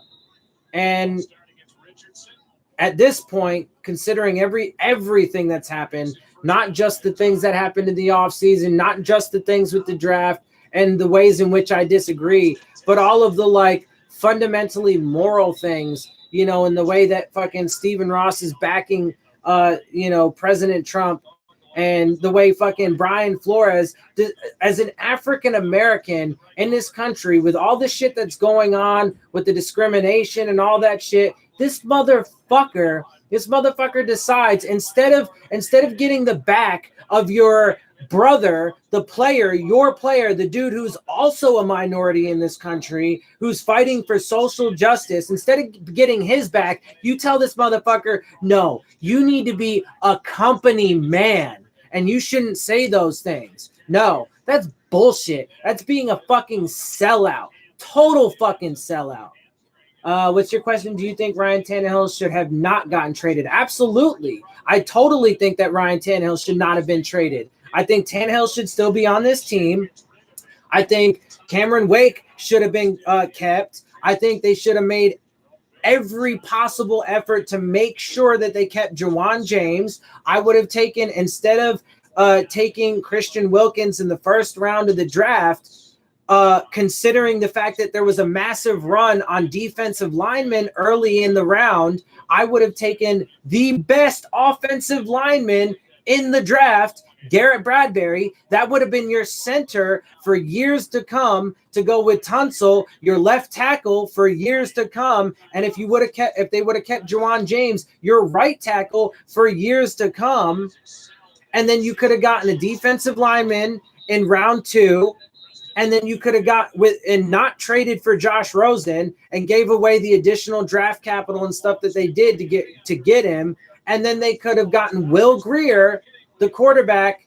I want to say he was out of Western Virginia. I don't remember. Maybe Michigan, something like that. I don't remember. But anyway, they could have got him in round 3 and brought him up under Tannehill behind a serviceable, pretty talented offensive line with Tunsil, Garrett Bradbury, and Jawan James, with a slew of fucking offensive weapons. Kenyon Drake. I would have tried to keep Frank Gore as well, but I think Kalen Ballage could fill that role. But then you have Kalen Ballage and Kenyon Drake. You have then, you know, Mike Gesicki, Nick O'Leary, and Durham Smythe. Then you have I would have let Devontae Parker go personally, and I would have kept Danny Amendola over him because he has a proven track record. He's reliable, consistent. He's got a winning pedigree. And Devontae Parker hasn't proven to do shit. And again, after all the fucking hype in the offseason, he's once again hurt, you know? So I would have kept him. Then you have Albert Wilson, Jakeem Grant, Kenny Stills. Then you have Isaiah Ford, Preston Williams, the fucking surprise of one of the surprises in the offseason. Bryce Butler. You have tons of guys. That's a tough question. Hold on, let me backtrack. We have a lot of talent with Xavier Howard, Minka Fitzpatrick, Kenyon Drake, Jakeem Grant, Jerome Baker, Kenny Stills, Albert, and Devontae. Something just isn't clicking. Yeah, okay. So to get to that, I agree there's a ton of talent. But let's note, a lot of that talent, pretty much everybody that you said, that you mentioned there, was from the Adam Gase regime, okay? But all of those guys, their young years, the years of their prime are going to be wasted potentially if this team is mediocre or worse because of the decisions that this organization is making. And if they continue to make these organizations, and if we prove to be a shitty team and a laughing stock like everybody expects us to be, then we're just going to waste the prime years of Xavier Howard, Minka Fitzpatrick, Kenyon Drake, Jakeem Grant, Jerome Baker, Kenny Stills, Albert Wilson, Laramie Tunsil, all of these guys, dude, even Christian Wilkins, all these guys, their prime years are going to get wasted by inadequate, inept team. I think Ryan getting traded was good because he was really talented. He just wasn't consistent. I disagree with that. Completely disagree with that. If you look at the dude's numbers, if you look at how he progressed every year, the dude was consistent. If you look at the games he played, the dude was an Iron Man until an unfortunate injury. Nobody can control that. The dude isn't magically injury prone because on some football play, a defensive player's helmet makes contact with his knee, tears his ACL, and strains his MCL. He's not injury prone. He was super consistent. At the end of 2015, the dude was pissing blood, still played. The dude never complained, went to work. He fucked every offseason, threw with his wide receivers. He was super consistent and constantly made progress and strides. What wasn't consistent was his offensive line. The offensive line was terrible, hence why he was the most sacked quarterback in the league for the first 4 years of his career. The coaching staff was inconsistent. Joe Philbin didn't have his back. His offensive coordinators were always changing. Defensive coordinators were always changing. Tons of personnel in the coaching staff was changing. The players around him were constantly changing because they couldn't figure out the right players to bring in. The front office was constantly changing. Everybody wants to give Ryan Tannehill so much shit and say things like he wasn't consistent, but it's false. The facts prove that the dude was exceptionally consistent and continued to constantly make progress. And again, he is showing up Marcus Mariota in Tennessee right now, about to take the fucking keys from him so far through the preseason. Okay. The dude was super consistent. It was everything else around him that wasn't consistent. And that's why he gets undue criticism. That's why the evaluation that most people have of Ryan Tannehill is completely inaccurate and false.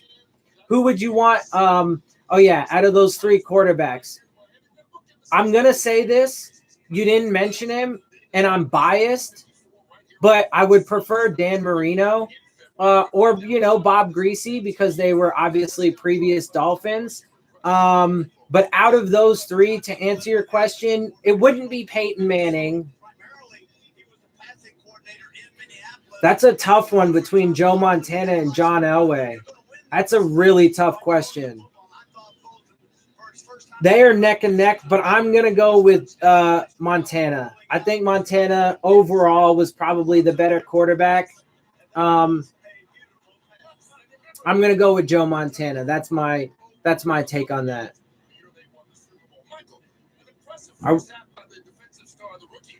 What about Earl Moore? Oh, yeah. Yeah. I mean, but see that, okay, that just shows you right there about, obviously the importance of having a quality backup and stuff. But that's why, I think people put Earl Morrow was great, of course, and he did a lot of wonderful things. Of course, it was pretty short-lived, though. Oh, okay. I love that question. Absolutely. If Ryan Tannehill did not get injured in that Cardinals game, Okay, so first and foremost, Matt Moore did an admirable job down the stretch, right? He won us, I think, at least half the games, maybe, like 3 out of 4 of the games or whatever. He did help to keep us in the playoff hunt and so on and so forth. But Matt Moore is a career backup. What does that mean? It means that he's good to come in occasionally and, do good things for you. And Matt Moore proved that. He proved to be a guy that could come in for a short time, for a game, maybe a couple games, and do good things. But I absolutely guarantee that we would have, at the very least, maybe the Steelers still would have beat us in the first round. But I guarantee that if Tannehill didn't get hurt and he was still in the lineup, we would have been even more competitive. Absolutely. Without question.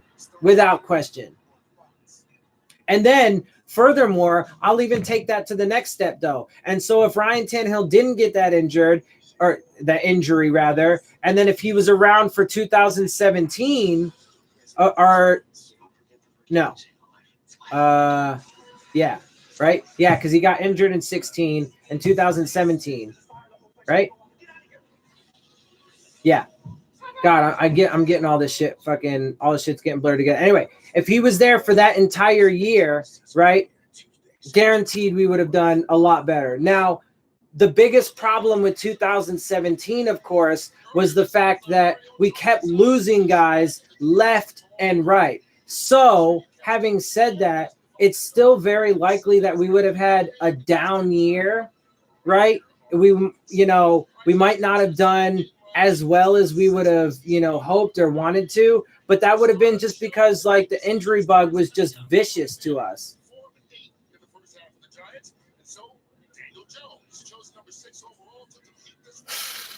Okay, so this is going to be, I know, controversial to a lot of people, but I still would have taken Ryan Tannehill. And so here's why.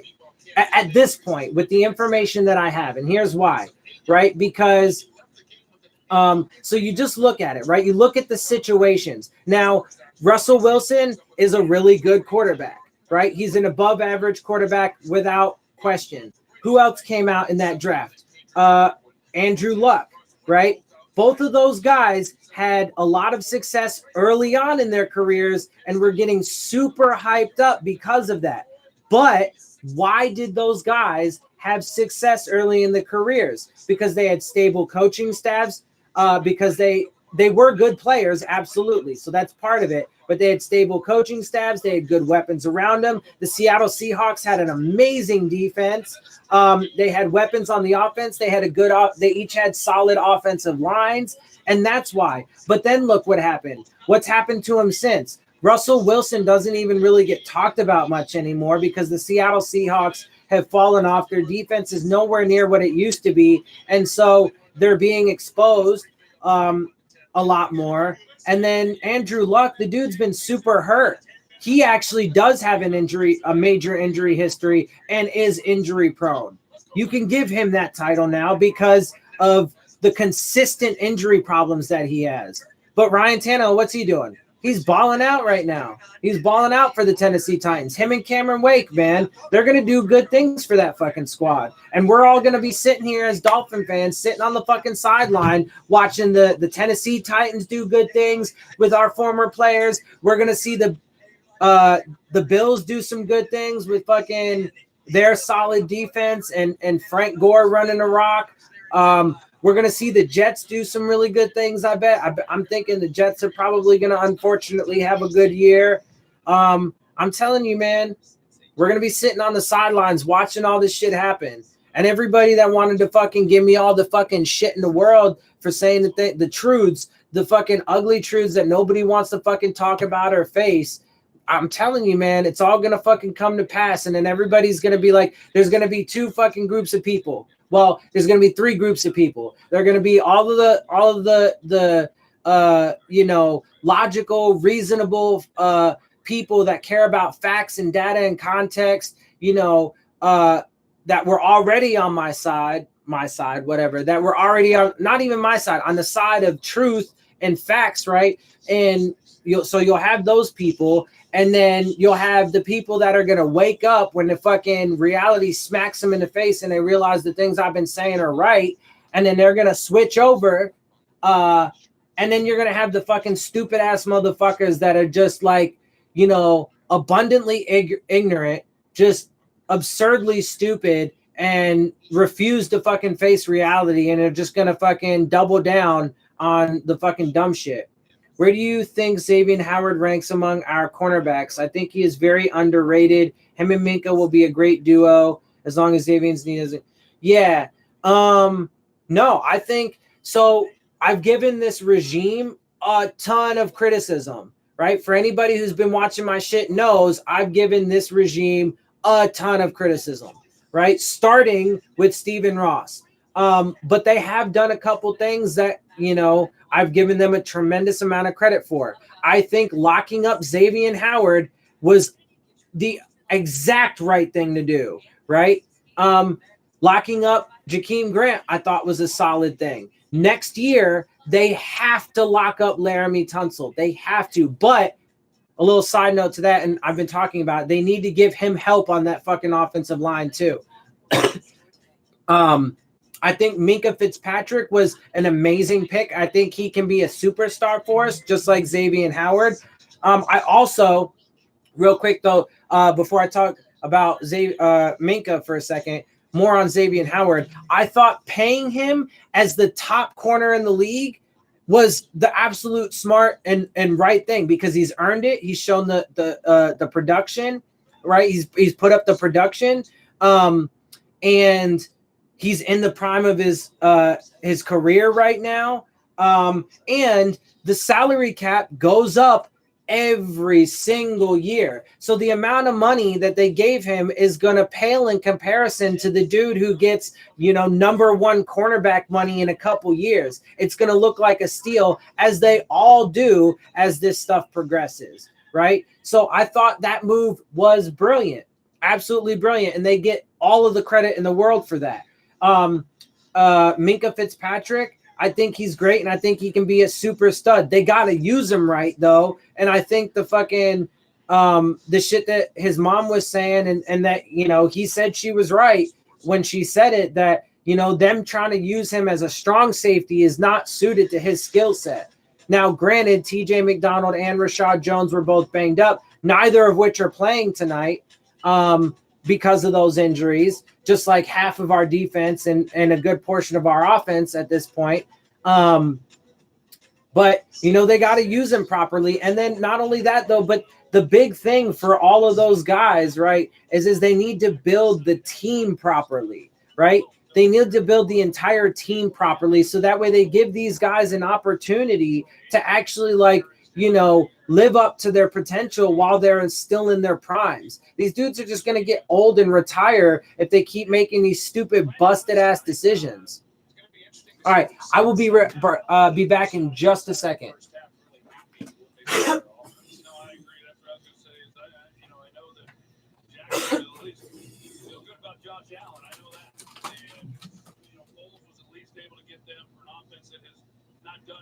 His first time to play, along with the rest of the starters, they did get in the end zone the one time, but overall wasn't real impressed with what I saw from them, and certainly wasn't from what I saw at Miami offensively. Michael Walker, who is a rookie from Boston College, free agent, waiting for the kick, and he'll keep waiting. It'll have to happen another day. Right now, down the field, and Aaron Andrews. Talking to Jack's coach, Doug Marone, about that offense, he said, well, we started slow, and then we finally got some things going. Nice to see that chemistry with Nick Foles and D.D. Westbrook. And he said he was also happy that Leonard Fournette looked like he was out there running well and moving the ball. But he said the offense tonight basically showed us some things we liked and we didn't like. And obviously, we went right up with All right. I apologize. Had to use the bathroom real quick. All right, so the second half is starting. They got the ball because we got it to start the game. And an immediate deep pass completed. and now they're down to midfield on the first play of the second half. So the Jacksonville Jaguar defense has just been destroying our offense. We've had no run game. The pass game was marginally better. And the Jacksonville offense is definitely outperforming our offense. So, yeah. I'm telling you, man, the Achilles heel is going to be this offense. And more specifically, the exposure of the quarterback's flaws because the offensive line is garbage.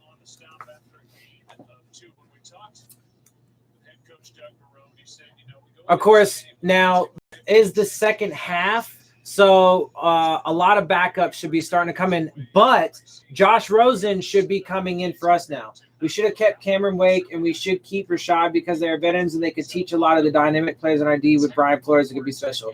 Yeah. So I definitely think they should have kept Cameron Wake. I thought that was a major mistake. Aside from his production, he's second.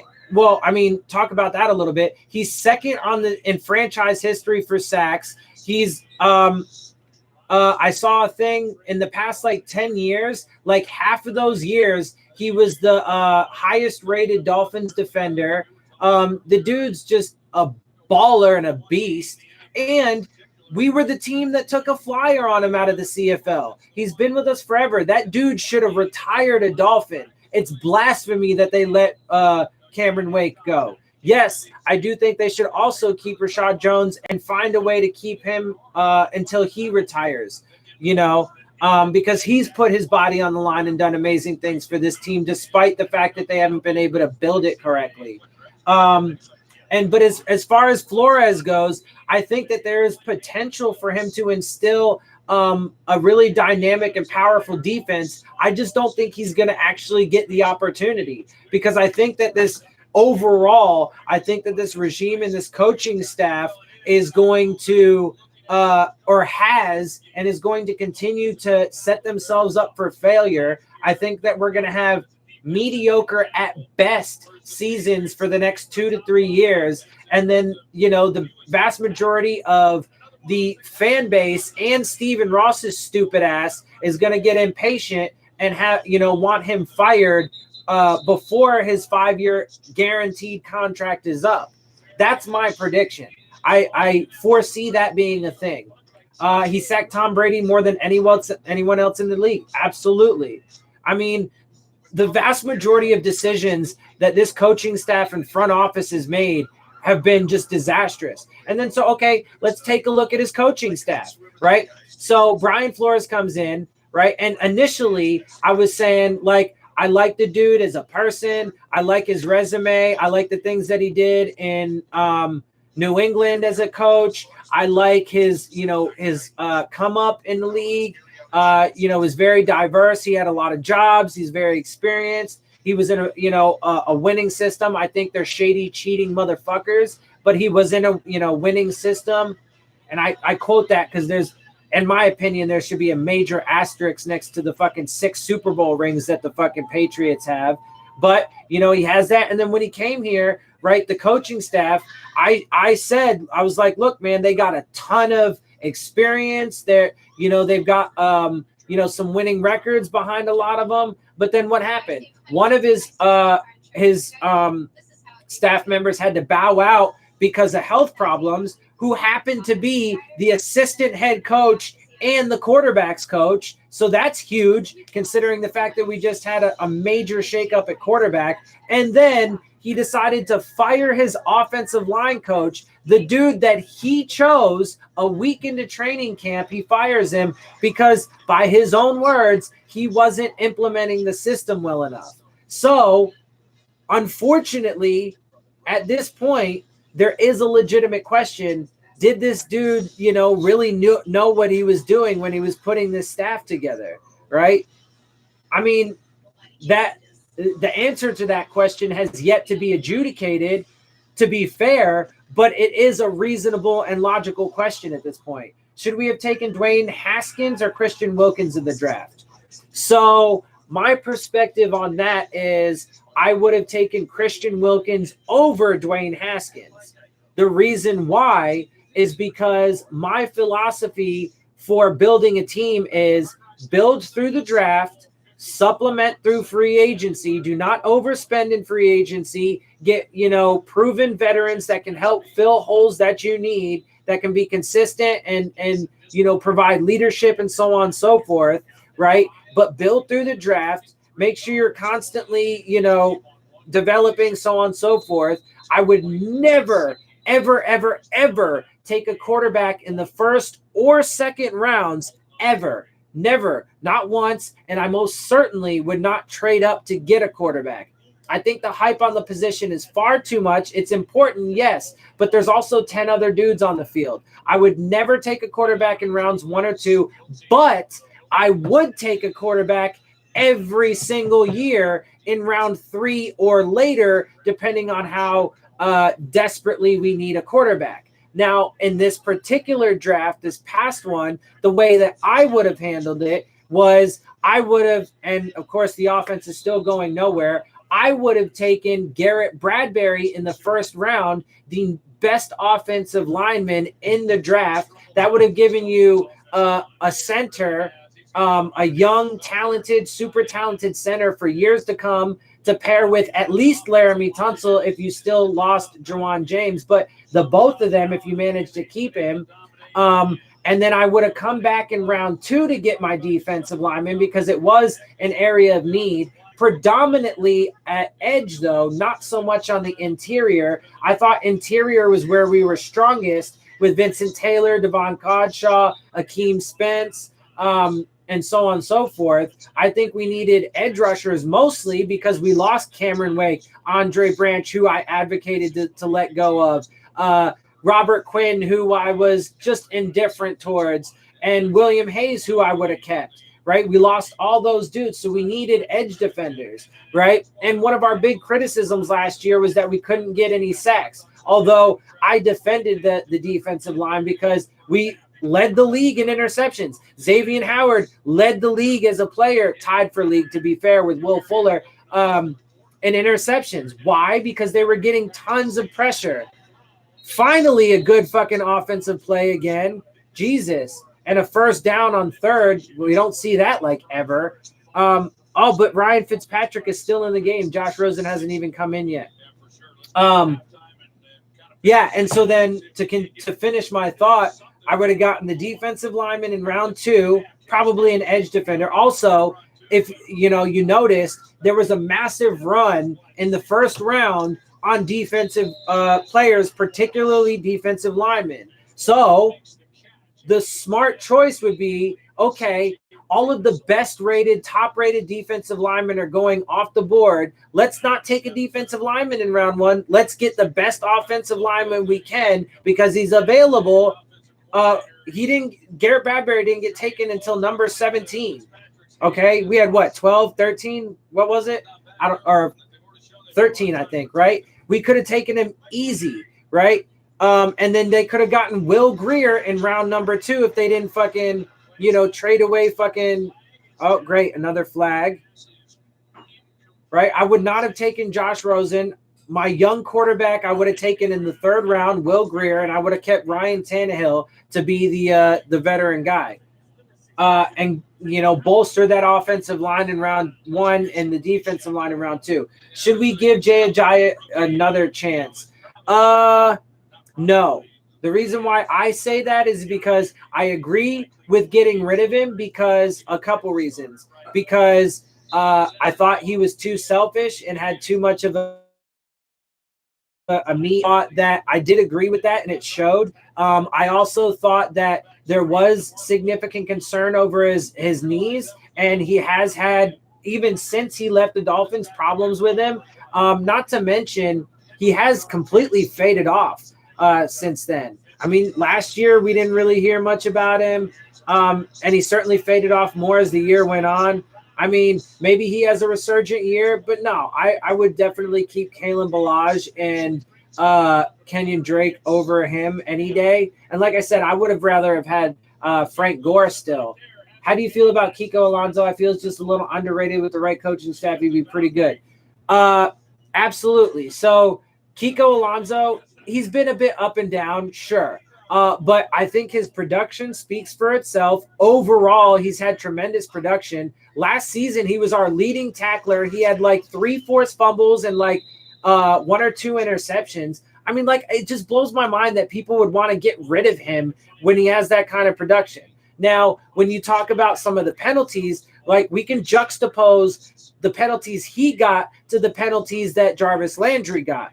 Okay, Kiko Alonso was getting penalties for just bullshit, right? So he got penalties because of the stupid, unclear lowering the helmet rule last year. But even when he fucking did everything he could to avoid that, right? He raised his helmet.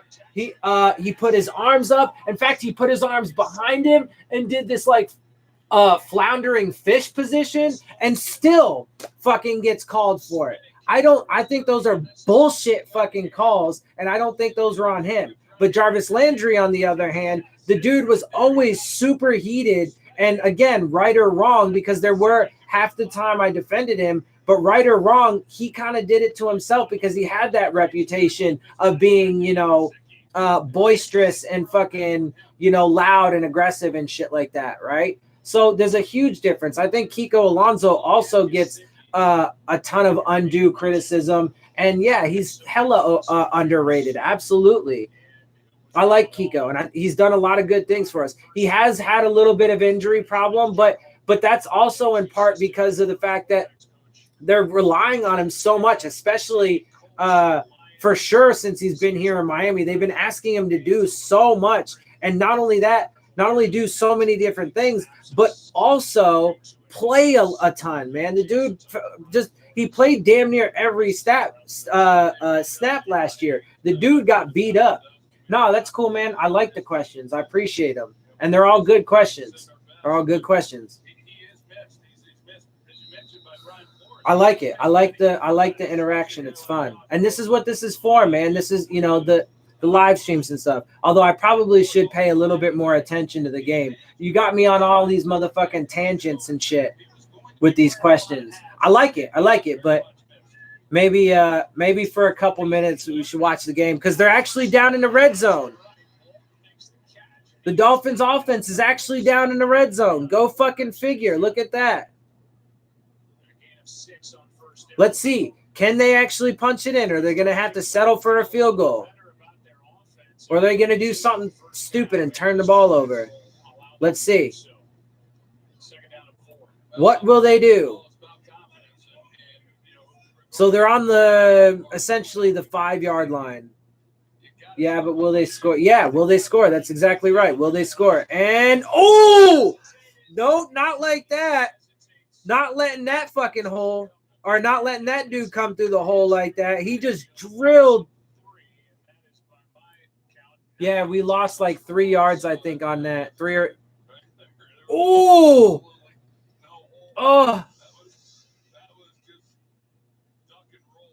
Yeah, he got fucking lit. Mark Walton just got fucking ate up. 3rd and 7. Can they do it? Can they do it? My guess, probably not. And they did it. They actually did a fucking solid job with the little rollout. It was just a little rollout, a play action pass to Mark Walton in the flat, and then he ran it in untouched. It was actually good. It was overall solid execution by the offensive line in the middle, but there were 2 free running defenders. And if it wasn't a play action pass that was meant to get out super quick, and if it wasn't for the fact that you had 2 edge defenders just coming clean and free, that could have been a super disaster. But they just, pins and needles, man. They just barely got it, but we missed the extra point.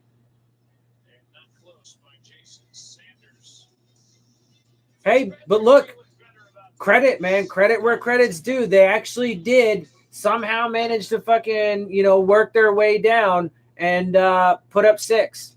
But then Jason Sanders missed the extra point. How do I feel about Preston Williams? I I think the dude's a stud. I think he has the potential to be a great player for us, a potential number one receiver. I think that he has the potential to be what Devontae Parker has failed to be up to this point. And I think that he will prove to be an even bigger proof, a bigger data point as to why they should have just let Devontae Parker walk this offseason instead of extending him. I think that obviously he did amazing in the first game, but I think when people set their expectations as high as they did going into the second game, I think that they set themselves up for failure a bit because he's an undrafted dude. He's a young guy, although he does have the talent of at least probably a second round player. He did have those off the field issues that caused him to fall out of the draft. But he is an undrafted guy. It's his rookie season. He's a young player. And after having such a spectacular performance in the first preseason game of the year, in your first year, your rookie season, he was bound to come down to earth a bit. And so it makes sense. But not only so he's 2 inches taller than Devontae Parker, according to the official measurables. Parker is 6'3". Preston Williams is 6'5". They're about the same body frame, slightly different weight, but not much. And they're supposed to be able to do the same things. But and while, obviously Preston Williams is a few years younger, hasn't had the same amount of time in the league or whatever, Devontae Parker at this point has a much more concerning injury history. And honestly, while it is a small sample size, it seems that Preston Williams is taking advantage of his opportunities and proving the hype that has surrounded him more correct than Devontae Parker has. So, yeah, I hope that answers your question. Yeah, I think he could be a really good player. But at the same time, though, as much as I think that's the case, that does not matter if we have, an average at best quarterback behind a bad offensive line. So we shall see. The year was 2004. That year, Ryan was the Ivy League Player of the Year. What else happened in Troy? All right, man. I mean, well, Mark Zuckerberg and others starts the Facebook. Whoa, that's weird. Apparently the Packers someone game, they shortened the field to 80 yards because I guess 20 yards of it was just so shitty that they had. That's crazy. That's weird. I've never heard of such things. All right, come on, D. They've been doing solid for this whole game and for last game. The defense has definitely been the bright spot, the biggest bright spot. So they need to keep holding, man. I know they're getting tired and stuff, but they need to hold. What's the best move the Dolphins could make this offseason? You mean this upcoming offseason, like after the 2019 season? Or like as in with the remainder of the offseason, although there's really not – I suppose you probably mean next year because there's really not any of this offseason anymore. Yeah, so –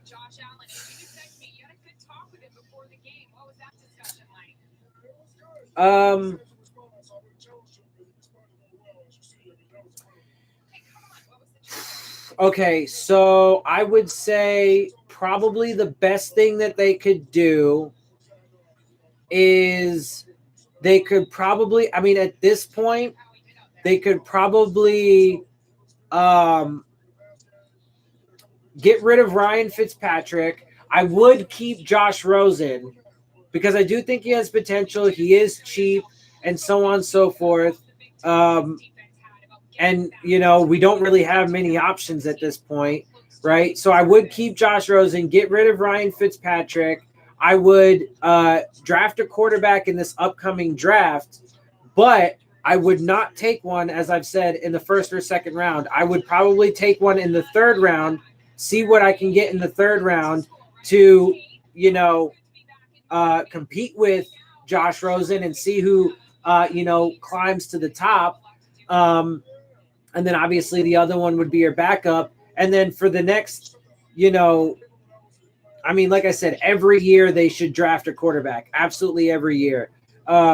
Even if in the next, 2 or 3 years, it's just, 6th or 7th round every year. Right. So, and then they need to heavily invest in the offensive line. They need to absolutely take an offensive lineman in the first round, possibly even double down in the second, to be honest with you, because I think it's that glaring of a need. I think that we're, going to be solid at wide receiver, running back, tight end. The rest of the skill position players, I like them. I dig them. I think overall the defense is solid. We just need to get we need to make sure that we have proven pass rushers. So if, Charles Harris and Tank Carradine, can't step up this year, or maybe not enough, then, maybe get a pass rusher in the second round. You find a legit number 2 corner to pair with Xavier Howard. I think Bobby McCain should be played in the slot. I think Minka needs to be played at free safety. Him and his mother seem to agree with that. So solid Dolphins showing here on defense. They did hold them, so we are going to get the ball back.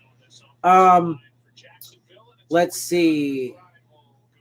And then, yeah, man, I would just continue to strengthen the linebacking core, the defensive backs, and the offensive line in the draft. And then, undrafted guys, maybe, then take some receivers, running backs, tight ends, maybe some interior defensive linemen, stuff like that. So that's what I would do this upcoming offseason. So we got the ball back, but we're on like the 7-yard line. Who would I choose between Albert Wilson or Jakeem Grant? Do I have to answer that question? I don't want to answer that question. Can I pass?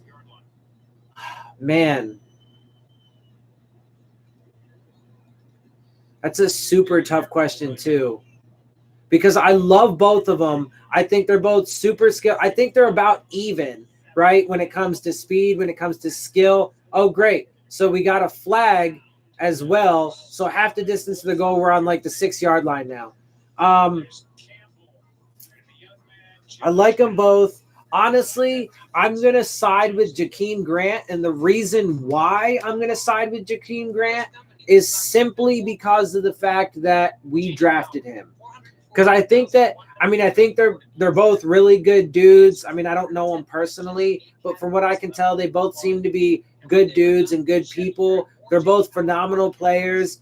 They're a bit of role players, right? A little bit. I think they're a bit more than just gimmick guys. But they're solid number 2, number 3 receivers for sure. I think that they're both pretty on par skill level and ability wise and stuff like that. I think that the advantage would have to lean towards Jakeem Grant because he was drafted by us. And I have been a fan of his longer, technically, because, I didn't really follow. So there's a little bit of bias there, admittedly. Because I didn't really follow Albert Wilson so much when he was in KC, partly because he got buried on the depth chart there behind Tariq Cohen and so on and so forth. Yeah, I agree. Although at the same time, it kind of makes sense because the when he was coming into the league and on the team, the wide receiving core started to be pretty deep, and it's certainly deep now, I feel. You know, he showed an aptitude, especially after the first year with his, you know, slight fumbling issues, to have an aptitude for the kicking game. And then obviously also he got hurt, unfortunately, after he started really coming on. So yeah, I have, plus, you know, I really like underdogs as well. So yeah, I'm going to lean Jakeem Grant. But fortunately, we have, well, Jakeem Grant is locked up right now for the next 4 years. I don't remember if they gave Wilson an extension or not. I'm going to lean towards saying no, though. So this actually might be his last year on contract. So he might go as a free agent this upcoming year, become a free agent. Dude, we are on the 1 yard line, and we just got another flag, I think. And Josh Rosen is in. Oh, nope. It was on the defense. Neutral zone infraction. Should Albert and Jakeem try playing ooh. Well, if you're talking about like, yeah, we definitely need to stop with the flags. If you're talking about like a full like full-time, no. Like we brought in Chandler Cox, right? It's the first time that we've ever had you know, like a fullback on the team in years, right? A long time. So I do think that, you know, provides an interesting dynamic. It is very Patriots-esque, of course. But they do, well, I mean, I don't know if, you know, Brian Flores and Chad O'Shea are going to do this, but Adam Gase did obviously use them in the backfield quite a bit. And I think that they do. I think that is part of their skill set. So I would use them back there, certainly in certain packages and on certain plays. But I wouldn't say that, like, you know, we move them full time to that position. I would still keep them as wide receivers and primarily play that position with, you know, maybe some special teams. It's 3rd and 1 right now. Can we? I think we got it. Yeah. It's not any better than the one that he played behind last year in Arizona. If it's him or Ryan Fitzpatrick, yeah, see, the commentators were just saying that Miami's offensive line is not any better than Arizona's was last year, and whoever the quarterback is going to take a lot of hits, and that's a fact. It's absolutely a fact. We've seen it play out already in the preseason, and it's going to continue. It's not going to magically change when we get to the fucking regular season. So prepare for a long year. And like I said, my guess is that, oh, go ahead, Rosen. There you go. That's doing something good. He just ran for the first down after the pocket collapsed around him. He did see a nice little crease stepping forward and made a good, like, 10, 11-yard run for a first down. Although he's not really known for his legs. He can do it occasionally, but he's not a super threat doing it. I forgot what I was saying. I don't think there's any way that he's not still in Arizona playing quarterback for them. Aaron Andrews, by the way, almost hit on that last stop. Ooh. It was a pretty big hit. Josh Rosen took a nice lick on that too.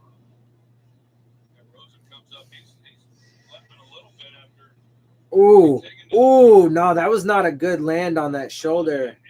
Left shoulder, though.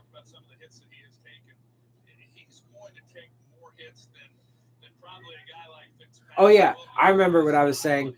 So, both quarterbacks are going to take hits. What I would say is Fitzpatrick is going to start the year up way behind him. And it ended up in a loss of a yard because of his Terrible throw. No, I was just way behind the receiver. But anyway, I think Fitzpatrick is going to start the season as the starter, but I do think that they will both play. I think they will both play considerable time, but I do think that Josh Rosen is going to come in only when one of two things happens. Either Fitzpatrick gets hurt bad enough, or he plays bad enough that, everybody and their mother's brother, uncle decides that they want to fucking, protest to have Rosen come in. He will. It's not going to be for a few weeks probably, but then he's just going to get demolished too, unfortunately. So, We talked to him. He said, I'm thrilled to be with the Dolphins. I'm glad to be in Miami. oh, The coach even talked about his body language during a joint practice, and he addressed that with us. There's a lot to talk about here. We'll get into that. Under a minute to go in quarter number 3. oi. Shit. Mr. Laird, he's had a good preseason. Adds 2 and gets 11. Yeah, Laird, our best running back. Okay, so I was a little inaccurate, to be fair and to be honest, about our running game. It has been rather putrid for the most part, but when Patrick Laird has come in, he's done some good things. I think he's making a strong case for himself to make the squad, or at the very least practice squad. So record predictions, my gut feeling, my gut instinct says we're going to go 3-13. I don't think we're going to win more than 5 games tops. I would say my gut is 3 games. As far as guys who are going to have solid stats, I would say defensively, I would say Xavier Howard, obviously barring injuries. I think that he'll still prove to have a solid season. I think Minkah Fitzpatrick can have a solid season. Honestly, I think that there are probably more guys on the defense because, again, I think this defense is probably going to be our strong suit. Although, again, the offense needs to help them out so they don't get driven into the dirt. But so I think there are a fair amount of guys. Like, I think Jerome Baker could put up some good stats. I think Kiko, once he's definitely, fully healthy and back in, can put up some good stats. Rashad Jones historically he is getting older and a bit banged up, especially with those shoulder surgeries, but he could. Christian Wilkins stands a solid chance. Sam McGravian has been doing some really good things, and I think he could fly around. So there's a handful of guys. And, again, to show you that I think that there is a lot of talent on this team, I just think that they're all going to be wasted, unfortunately, because this regime and this, ownership and stuff are making bad decisions. On the offense, that's hard, man. Well, it's on a commercial right now. Dude, I don't know. Like, there's a bunch of guys on the defense that I think will have solid seasons. On the offense, I have no idea. I think the offensive line is going to be terrible. I think that we're going to have almost no run game, and we're going to be super one-dimensional for the majority of the year. I think that the quarterbacks are going to get seriously exposed for their, flaws because of the offensive line and lack of run game, making us one-dimensional. And I don't think that unfortunately, I don't think that our skill position guys are going to really have a lot of an opportunity, to show what they have. I think that if they did things smart, or to me, the smart thing would be, unfortunately, under the current situation, to use your fullback, your tight ends, your running backs, even wide receivers sometimes in pass protection and passing schemes, to give as much help as you can to the offensive line, and then you're gonna want to rely on short, quick throws, mostly to guys like Albert Wilson and Jakeem Grant and like Kenyon Drake. We'll see. They did just have Josh Rosen did make some pretty good adjustments just then on this pass. The offensive line buckled.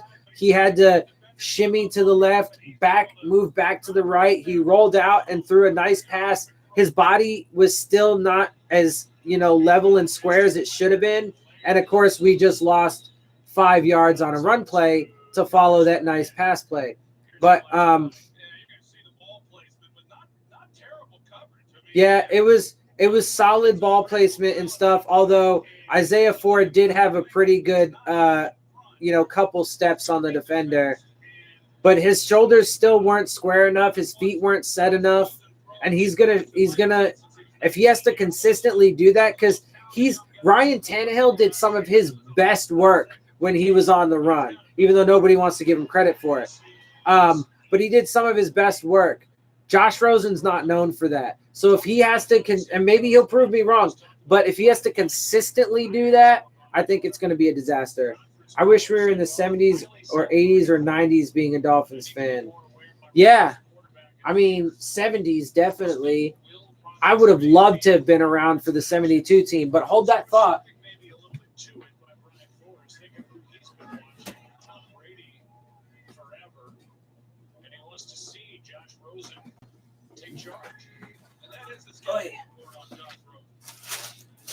So I have a lot of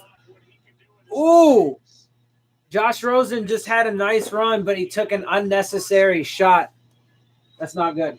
Anyway, I have a ton of memorabilia and stuff like that. I have a bunch of jerseys. I do intend on hopefully, if I'm not super broke, as I usually am, but I'm going to try and get a new jersey this year. But my pride and joys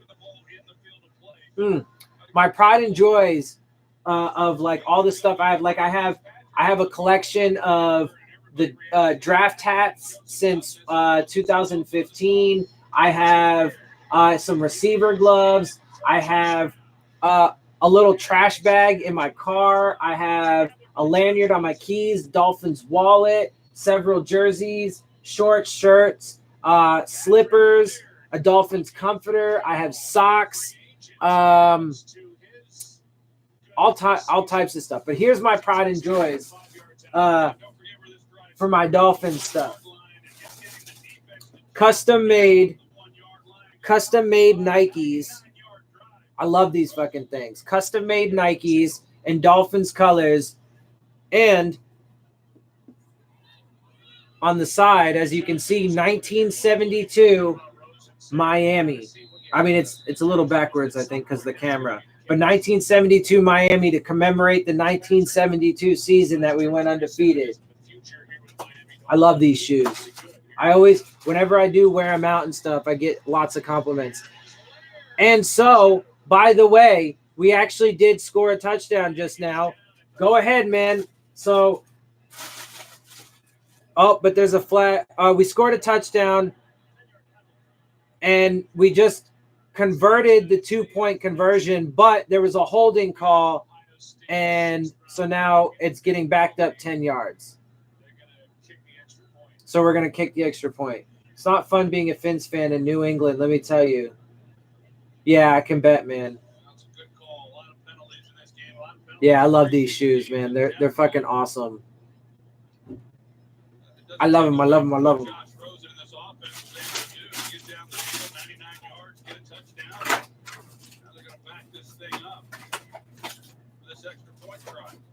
Now, also, though, keep in mind, so the Dolphins offense is picking it up a little bit now, all of a sudden, right? Which is good, definitely good.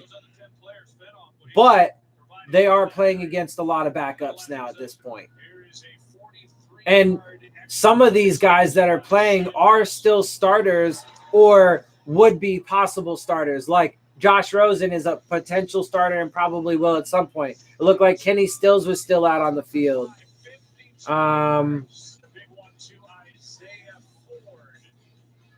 But there were definitely some good things on that drive. Absolutely. And they did punch it in. And now the score is 18-7. So again, credit where credit's due. I just don't think that it's going to be sustainable, unfortunately.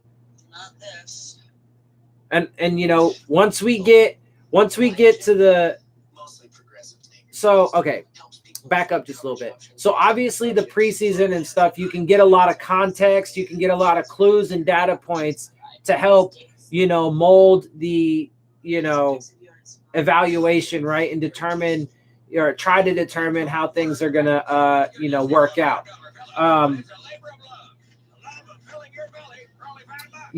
But at the end of the day, we're not really going to know until,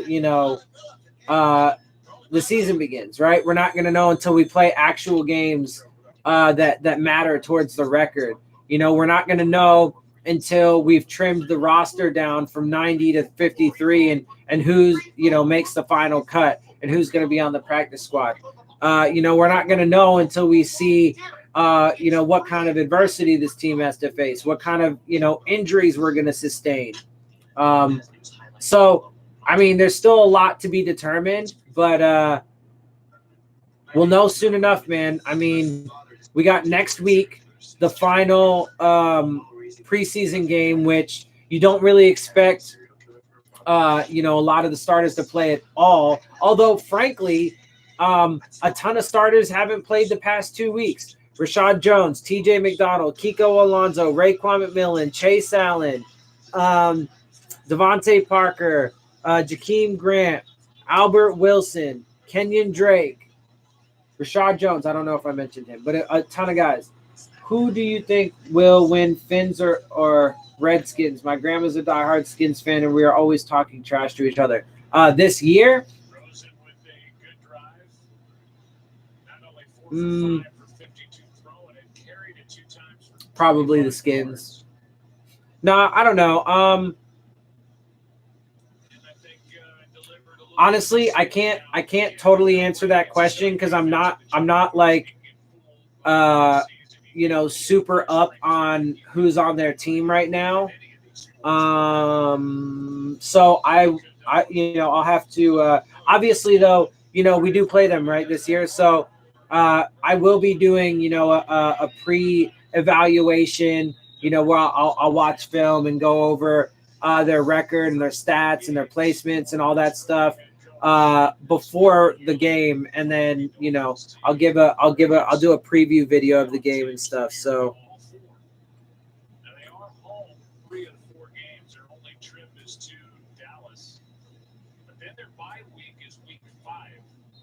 yeah, dude, we have a terrible bye week this year too. Early as fuck in the season. I'd rather have it middle or late season personally, and our schedule's pretty fucking tough, dude. We start with the Ravens, the Patriots, the fucking Cowboys, and I forgot who the 4th game is against. And then we have a week 5 bye. All the do we play the Browns in week 4? They're gonna be a pretty powerhouse team, dude. They're so fucking loaded. That shit's insane, bro. Yeah, the Browns are going to be sick nasty. All right, our defense is back on the field. It is 19-7. 12:22 left in the game. Ooh. That was a good fucking yeah, see a lot of I get the feeling, I mean, I don't know the Jaguar depth chart, obviously, as well as I would know our own, but I kind of get the feeling like they've reached a little bit further down their depth chart than we have, because it looks like we still have a lot of, like, at least, like, second-string guys in and stuff. The score currently – oh – that was a good defensive play. Currently is 19-7, and we are winning. So good for them. They have, again, like I said, to be fair and to give credit, they have picked it up on offense, which is good, right? Because that's what you need. You need them to play complementary football. You at least need them to do enough.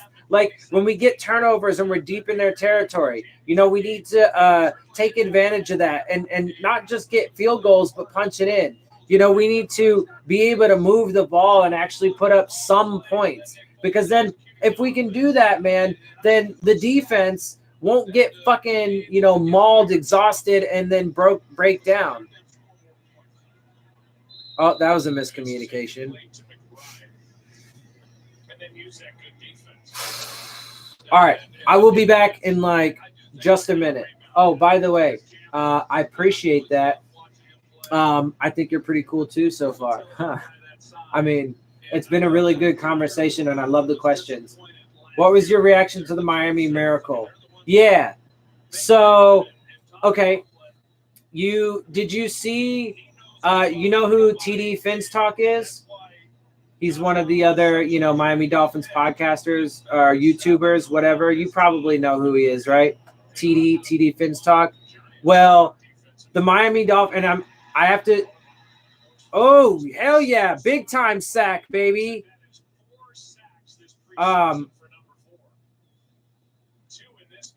was I saying? Oh, yeah. So I was super jealous because the Dolphins, the official from the official Twitter account or whatever, when it happened or after, like the day after, they made a little video of, it happening and then, some fan reactions, and he was in the video.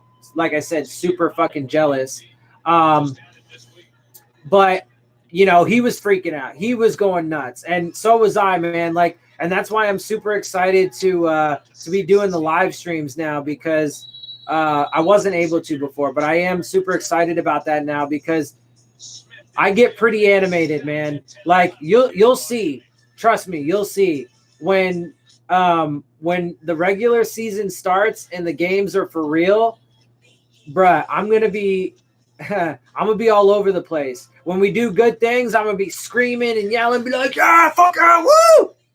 And then when we suck, I'm going to be just as pissed. And when the refs are douchebags and call bullshit, pussy-ass fucking shit, I'm going to be pissed about that too, and I'm going to scream and vent. So I get very, very animated for sure. Without question. Oh, yeah. It's on a commercial. I'm going to run really quick. Like I said, I've been up like all night, and it is now 8 o'clock, going on 8 o'clock here. I live in Southern California, so it's still a bit early. So I need to keep myself going. I'm getting all squinty eyed because my eyes are not. I'm actually not that sleepy or anything, but I need to keep myself going for the rest of the day, so that way my sleep schedule is already super shitty, and I don't sleep very well as it is. No, not at all. And that's because my opinion of Josh Rosen has always been the same, and I imagine will stay the same. And that is that I think Josh Rosen is a solid quarterback. I think he has potential. I think he could be a really good quarterback in this league. And I've said that consistently since all this happened. But I've also said that the dude has, as a young player and whatever, he does have some pretty significant flaws. In one of my previous videos, I had put in a link to another sports YouTuber who did a film analysis of, I don't remember exactly which video it is. But anyway, I could probably find the dude's channel. I did follow him and stuff. I could probably at least find the video again if I needed to. But anyway, he did a really good film breakdown. And yeah, unfortunately, Josh Rosen is, shown to or proven to have like a pretty significant weakness in his ability to make reads. He's not all that great from what we've seen so far with his legs. And his, Brian Flores has even said like his body language and stuff needs to really improve. Now, all of those things are things that he can improve on, right? I think that he could overcome those flaws and become a great quarterback. However, he's not being helped out, right? So just like last year where he went to a team that in retrospect, apparently, the coaching staff, or at the very least, maybe not the coaching staff because half of them got fired too, but the front office didn't really have that much faith in him because after taking him 10th overall, they decided to just boot him. What was I saying? Oh yeah, they didn't do him any favors. And then the offensive line was fucking putrid, right? So he's not really going to have much better here from my perspective. So I don't think that they're setting him up for success. And I don't think that this was the place for him to go to have a fresh start, right? Like I advocated for them to let Devontae Parker go and get a fresh start somewhere else. Now, there is a little bit more to that. Obviously, he's got to go someplace that he wants to go to, that he agrees to, that him and the other team think is going to be a good fit, blah, blah, blah, blah, blah, for him to actually have a legitimate chance of having success. I think that this was the worst place for Josh Rosen to go to if he was going to have a turnaround because the team is completely in flux. They completely reshuffled the front office, fired like the entire coaching staff, redid it. Half the team is different. There was a massive purge in the offseason. It's not a recipe for success, and they are not setting him up for success, in my opinion. And so I don't think, and then not only that, but then you look at all of the reports and stuff that have been coming out about how, like, let's say this, right? So there were reports that the Dolphins might potentially trade for Jadeveon Clowney from the Texans. And the reasoning given per sources, the sources are Armando Salguero's sources. So he was the reporter. Armando Salguero was the reporter. His sources say that the Dolphins did not want to trade for Jadeveon Clowney because they did not want to give up draft capital. And I believe that he would probably be pretty expensive, both monetarily and in draft capital. So I agree with that. What I don't agree with is the following part of that sentence where they apparently want to use that draft capital for a quarterback in round 1 of next year. And so if they take Tua Tagovailoa or Justin Herbert early in the first round, then what does that say about Josh Rosen? Especially if he does not have a good year behind a bad offensive line. So, I think that unfortunately the odds are a little bit overwhelming against him. But, like I said, I think that next year I absolutely would take a quarterback. I would take a quarterback every single year. But next year I would take a quarterback in the 3rd round, and I would keep Josh Rosen. Give him another shot, right? Even if it's not a solid year, and if he has a bad year, I would keep him around. At this point, with what we have now, I would keep him around, bring in a young guy to, either compete with him, possibly take over the job, or at least, be his backup for a year or whatever. And then just continue to add new blood every single year in that room until you have, a solid, good, above average number 1, and then a good, solid backup. What if Tannehill never got hurt? What if we paid Jarvis? What if we kept Adam Gase? So I think I think you asked the Tannehill question a bit earlier. And if, like I said, if Tannehill didn't get hurt, I think we would have done better. We would have been more competitive in the playoffs than we were. I think that we would have had a far better season the following year. Jarvis Landry, I mean, personally, like I said, I actually agree with getting rid of him and the reasons why. But I mean, I still do really like Jarvis Landry as a player. I have his jersey, and overall, I did want to keep him, and I was disappointed. But at the same time, I completely understand why they got rid of him.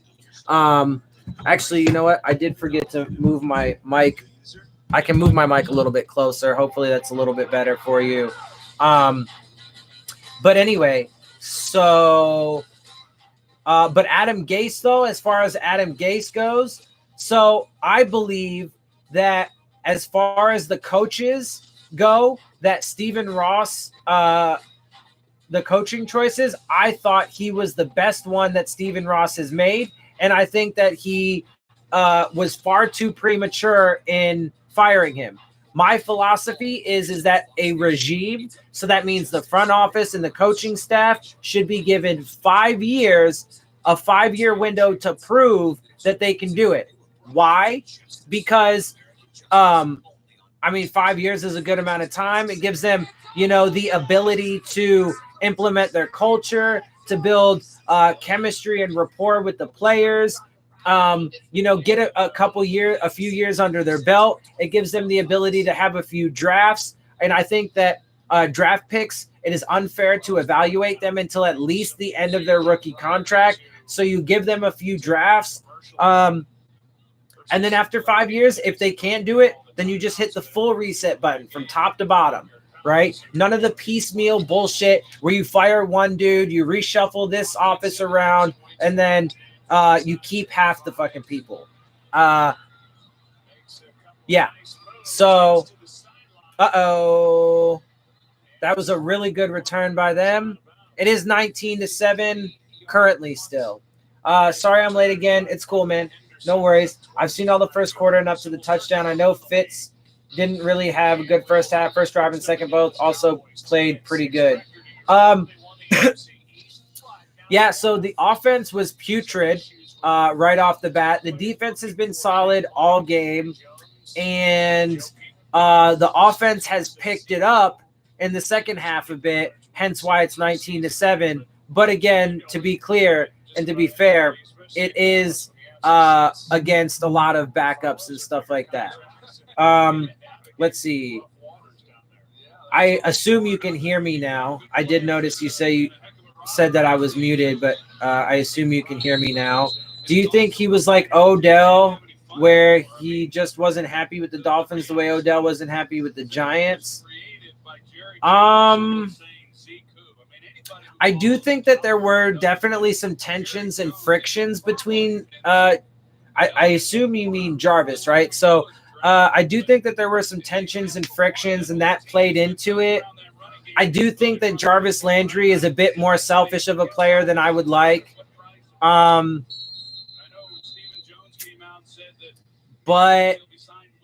I do think that those situations were probably a little bit different, most notably just because Odell Beckham, he proved to be a legit number one receiver, right? And deserved to be paid like it. Jarvis Landry proved to be like the best of the best slot receivers and deserved to be paid like it.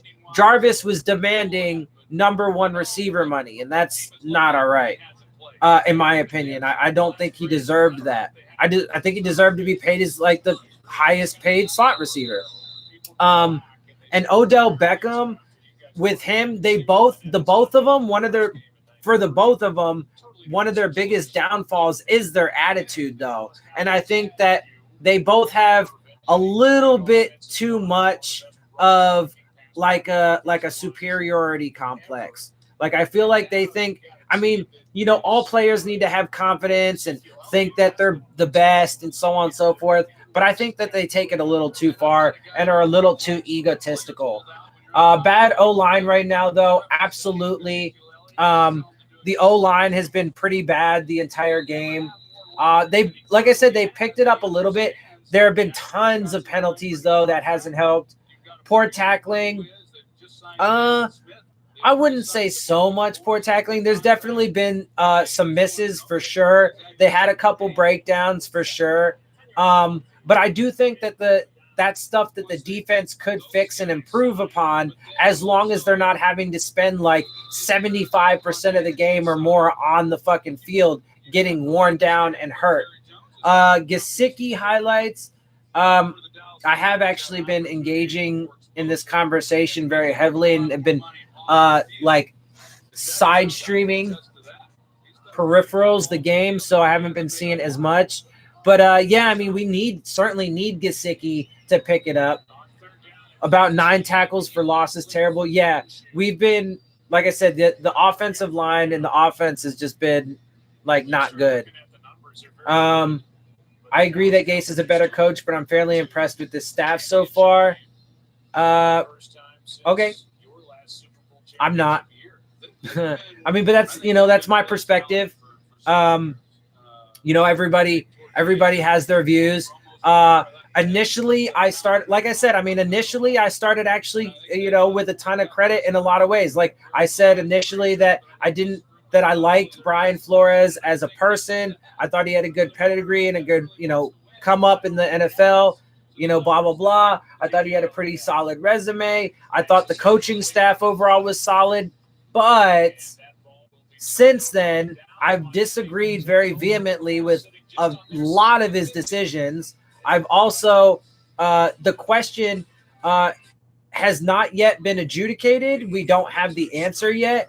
But after the losing two of your, big name coaching staff hires early in this in the preseason or early in the offseason, one because which is not really his fault, but obviously one dude had to fucking bow out because of health issues, but that is a problem. You still picked a dude who ended up having those. Again, not his fault because you don't know that necessarily, but it's a problem because it was your assistant head coach and your quarterback's coach.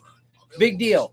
But then a week into training camp, you fire the guy that you decided to bring in as your offensive line coach because, according to your own words, he couldn't implement the system well. That's hugely problematic. And again, it hasn't been adjudicated yet, but the question now does reasonably exist. Does he really, have a grasp on what he's doing, picking coaching staff? Now, again, it hasn't been decided one way or the other yet, but the question has arisen. Landry isn't a number one receiver. Absolutely true. Gesicki needs more time in the league with an elite quarterback, and he could easily become a top 5 or top 3. He's super athletic. Yeah, so he definitely needs more time in the league, needs to, continue to grow and develop. But just like a lot of the other players and just like Tannehill was and so on and so forth, I think that there's a substantial possibility that he gets like extremely stunted because of, the neglect and the ineptitude and the bad decisions, shown elsewhere. So, but we'll see. Again, look, I've been saying it from the beginning since, Ross decided to fire Gase. And let's keep in mind that in the press conference, excuse me, one second.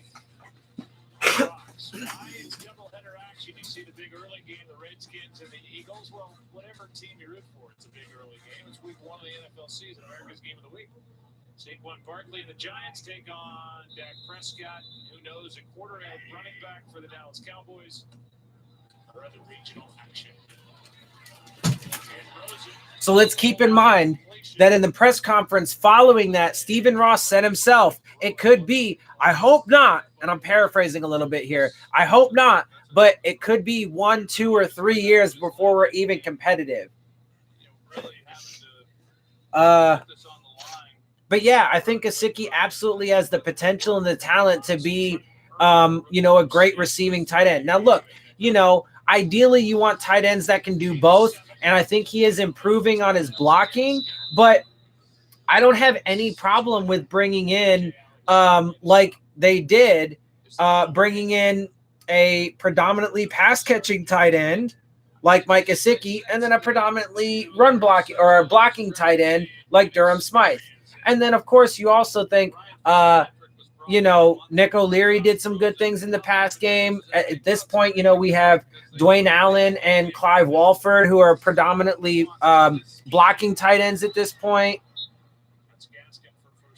So, I mean, okay, so real quick, an update. We got 5.5 minutes left. The offense is moving a bit, but Josh Rosen is in the lineup, and they still do which again is a potential starter. Worst case scenario, the backup. But then you know, a lot of these guys now are, you know, backups, but they're playing against backups too. And a lot of these guys probably won't even be on the roster. So you got to take it with a grain of salt. Yes, they're winning 19-7 right now, and they have picked it up, but it is starting to get to that point where it's garbage time.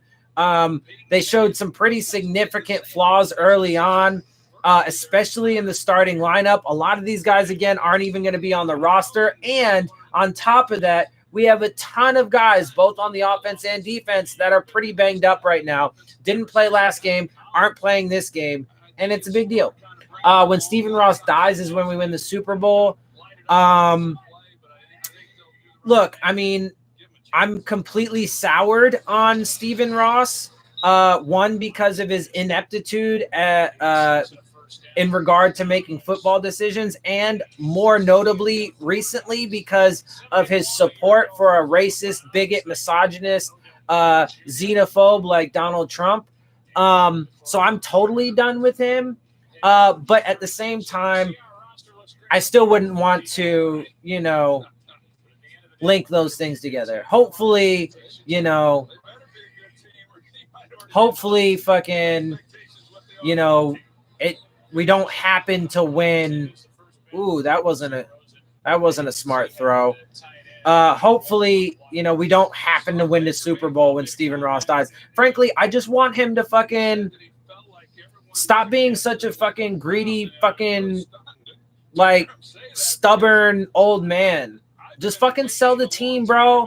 Sell the team. But, you know, he's fucking he's super stubborn, and like just he's like almost insistent on dying as the owner. And like, I mean, I guess, you know, I admire the persistence and the drive, but he's been a complete failure, and I don't see it getting any better. And then of course he makes ungodly amounts of money off the team. Like, Jesus Christ, it's ridiculous. Oh, when we have a player hurt. Oh yeah. Also too, by the way, so some good injury news though. Rashad Jones and Kenyon Drake didn't have, you know, their walking boots on or whatever. They seem to be out of those casts and moving around a bit more. But obviously they're not playing this game. But there were also reports though that Robert Nkemdiche, the fucking the other Arizona, actually, matter of fact, Arizona this offseason has ejected 3 former first-round picks, starting with Josh Rosen, then Robert Nkemdiche, who is now with us, and Kevin White, who used to be on the Bears, and they've released all those guys. So they're just casting off former first-round picks left and right. But we have Robert Nkemdiche now, and part of the reason why they got rid of him was because they said he was super out of shape, and apparently he's still super out of shape, according to reports. So that's likely going to be another wasted decision and wasted move. And, you know, he has even admitted himself that and there were a lot of concerns about his motor and about his drive and his passion and so on and so forth. And that doesn't seem to be going away. A lot like Jordan Phillips in that way, who we are, you know, familiar with. So I think Rosen should be starting, period. Honestly, I mean, there is certainly an argument to be made. I feel like there's also an argument to be made to the contrary, but yeah. I mean, unfortunately, I think that whoever's quarterback is going to have a pretty shitty year, because they're just going to get blasted all year long, because I just feel like this offensive line is just going to be super shitty.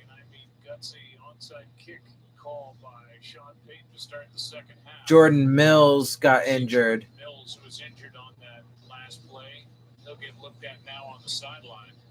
10 years ago. So it's 3rd and 6. Oh wow, and we're on 3rd and 6 on their 22.5, 23. Oh, but a loss of like 3 yards. Who do you think would be a better head coach, Joe Philbin? Oh, absolutely not Joe Philbin. Joe Philbin was atrocious as a head coach. Did not have the right temperament. Did not know how to handle guys. Like, I mean, even if you didn't really want Ryan Tannehill in 2012, at least like show the dude some support. Fuck that. Joe Philbin was terrible. I mean, at this point, I've lost a lot of respect for Brian Flores. To be fair, like I said, I mean, I think he still has a solid resume and so on and so forth. But I think Adam Gase does have the better overall coaching history and resume, and I think he's got the better temperament. And frankly, they are complete opposites. I loved the fact that Adam Gase was, passionate and fiery and aggressive. I loved the fact that he was super creative. I loved the fact that he didn't put up with bullshit with the pundits and the media, and he would even call them out sometimes. I loved that. He was very articulate. He knew how to talk and how to say things and stuff like that. So I loved Adam Gase. I thought he was a phenomenal head coach. I thought he knew how to lead and so on and so forth. And it was evident too afterwards. Like I said, dude, Kenny Stills, Albert Wilson, a bunch of guys tweeted out, or whatever stuff about how they were disappointed. There were reports about how there was a line outside of Adam Gase's office of coaches and players who wanted to, say they were sorry because he got fired and wish him luck and so on and so forth. So my answer is Adam Gase. And I think he's going to prove that this year, as the Jets head coach. What about Adam Gase at head coach and Brian Flores? Well, okay. So see,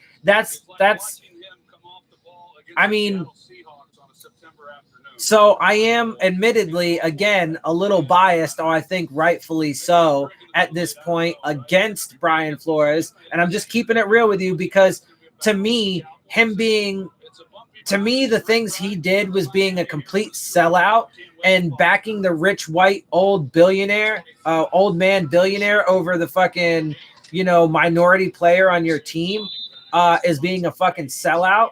And so I lost a ton of respect for him as a person. But he is still a really solid coach. And just from that perspective, if I'm leaving the personal stuff out of it, I would say that actually would be a pretty deadly combination, because you would have Adam Gase, the boy genius on offense, and then Brian Flores, who's supposed to be, a boy genius on defense. So I think, just from a football perspective, looking at them as coaches, I think that would actually be a really boss tandem. So, yeah.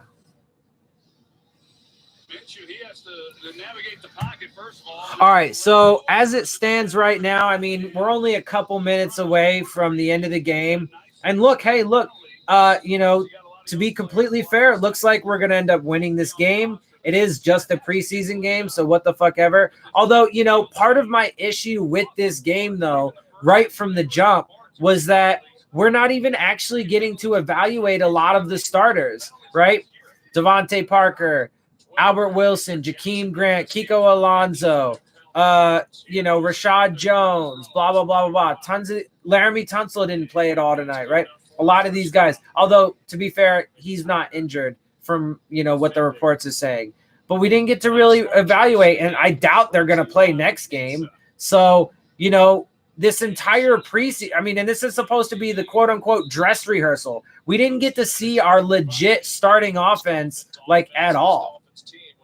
So, but we are going to end up winning this game, it looks like. So that's cool. The defense performed solidly overall, and the offense improved. So, yeah. Dolphins should have kept Adam Gase at least one more year, especially with Josh Rosen. At this point, I don't know if I want to watch any games. So I definitely agree they should have kept Adam Gase at least for 1 year. Although, again, my philosophy is 5 years. And again, I've been saying it since day one. Even if this regime goes like 3-13 or even just sub 500 or even 500, even if they go 8-8 and worse for the next 2-3 years, I will be the dude that's saying, give this regime 2 more years, even though at this point I don't agree with their football decisions. And personally, I have a bit of an issue with them now. Honestly, that's the one thing that really, if anything, would make me, want them to leave, because they kind of violated some of my fundamental, moral beliefs. But I will still advocate for them to have the full 5-year guaranteed contract that Flores has. But if they kept Adam Gase, I think it's pretty clear that they also would have kept Tannehill. And if that was the case, I guarantee you they would not have traded for Josh Rosen, which I totally would have agreed with. And again, ideally for me, Garrett Bradbury in round 1. Oh, geez. Garrett Bradbury in round 1, defensive lineman round 2, and Will Grier as your young, fresh out of college developmental quarterback. When was the last time we got past wild card? That would have been 2001. 2008. Well, 2016 obviously was the last time that we made it to the playoffs, but that was 8 years from the time prior to that. Because before 2016, which of course was Adam Gase's first year, but before that, we hadn't been to the playoffs since 2008. We had an 8-year drought, but we hadn't won a playoff game for 15 years prior to that. 2001 was the last time that we actually won a playoff game.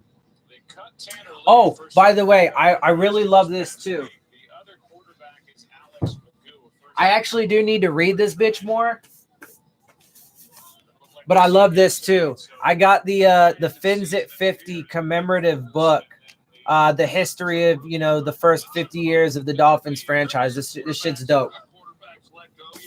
Yeah. So yeah, I got a lot of Dolphin shit. Yeah, and fuck anybody that wants to try and tell me I'm not a Dolphins fan. Fuck you. Hell no. Oh, it looks like we just got another turnover. Go defense. Oh, yeah, baby. Strip sack. Nice. Yep. And look, there you go. The defense was the strong suit and the carrier, right? The defense carried us through this. But hey, look, the offense actually picked it up a bit in the second half and played a bit of complimentary fucking football. Again, against backups versus backups, and so on and so forth. But they did, so credit where credit's due. So there's a minute 10 left, and it looks like they are going to kneel. So we will win this game 22-7. Doesn't mean shit, but, it's cool. It's kind of cool to think that it took only 6 years to go undefeated and win the Super Bowl. Yeah. Yeah, I mean, the first, 2 or 3 years of the Dolphins' history was pretty tragic. Back in the very beginning of Joe Robbie, when Joe Robbie, blah, blah, blah. But, then they rose to prominence, man. 1972, the undefeated season, won again in 73, went but didn't win in 74. Or no. I'm sorry. I think we went in 71. We went in 71. We won and went undefeated in 72, and then went and won again in 73. I'm going to have to double check on that because I'm kind of second guessing myself. But I think that's actually correct. Yeah. And then after that, dude, you know, we were the fucking team. We were the shit. We were always competitive. And then obviously the turnaround unfortunately started when Don Shula left. And then after Don Shula left, obviously then we lost Dan Marino, and then we started losing all the other guys, Zach Thomas, Jason Taylor, the Marks brothers, you know, blah blah blah blah blah, whatever. So yeah, by the way, the game is now over. And yeah, so that was fun. That was I mean, the game was a roller coaster to say the least. But I really, really, really did enjoy all of the conversations, and I really appreciate all the questions. It was a lot of fun, and you know, we got to discuss some really good stuff. So I definitely appreciate that. Yeah, I loved Ricky Williams. I have his jersey too. He was always one of my favorite players. Yeah, definitely, man. You know, I do my, you know, the plan is to do a live stream for sure for every game. You know, so next week I'll do one, and then every game of the season. You know, as I progress and as hopefully, you know, as my channel grows, I mean, you know, I'm still like just, you know, a little bit above 150 subscribers right now. You know, the big benchmark is 1,000. So, you know, as I continue to grow, hopefully I can do more stuff. You know, and obviously, you know, you guys help me do that. So hopefully, you know, the more you guys help me grow, the more I can do for you. But definitely every game, you know, I'll do preview videos, I'll do post game videos. Yeah, and you know, just I think I saw you know, you subscribed, right? So yeah, I mean, I do make videos regularly and stuff like that. So yeah, man, definitely check it out. Let people know, tell your friends and stuff. I really appreciate that too, because I'm really trying to oh yeah, no worries. Well, hey, you know, I mean, the beauty is, you know, you can watch them, you know, whenever you want. And so, you know, I talk a lot in case you haven't noticed. So my videos tend to go a little bit longer than I usually like. Than I hope for, but you know, I don't really have a production staff and stuff like that. I just do this out of my little makeshift living room.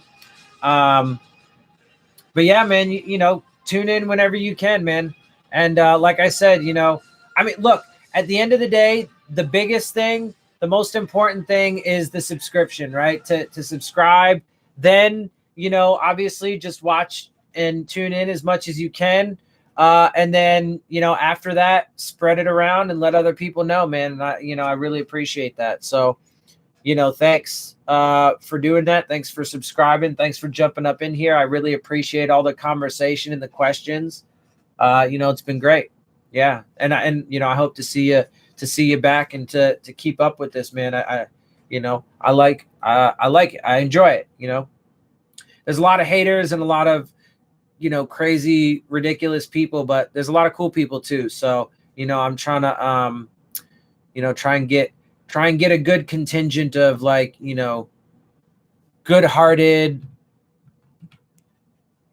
intellectual, you know, logical, blah, blah, blah, Dolphins fans, man. But yeah, so I am going to go ahead and, you know, shut down the live stream though. You know, cause I do got to make my post-game video. So, you know, if you do get an opportunity, man, check that out. I do, cool. Yeah, I do a post-game video, just real quick. I do a post-game video. I give, you know, the stats breakdown and stuff like that, and then my general analysis, which obviously you will get the gist of, or the full thing of, if you're here with me for the live streams. But yeah, check it out if you can, man. You know, share it around, so on and so forth. So yeah, and definitely, man, I'll see you next week. I will be here. So appreciate it again, man, and hope to see you and hopefully more. All right, guys, I will catch y'all later. Make sure you look out for, my post-game video. And with that, guys, I am out. I will see y'all soon, baby. Fins up. Let's hope for better days, man. Hope for better days. Later, man.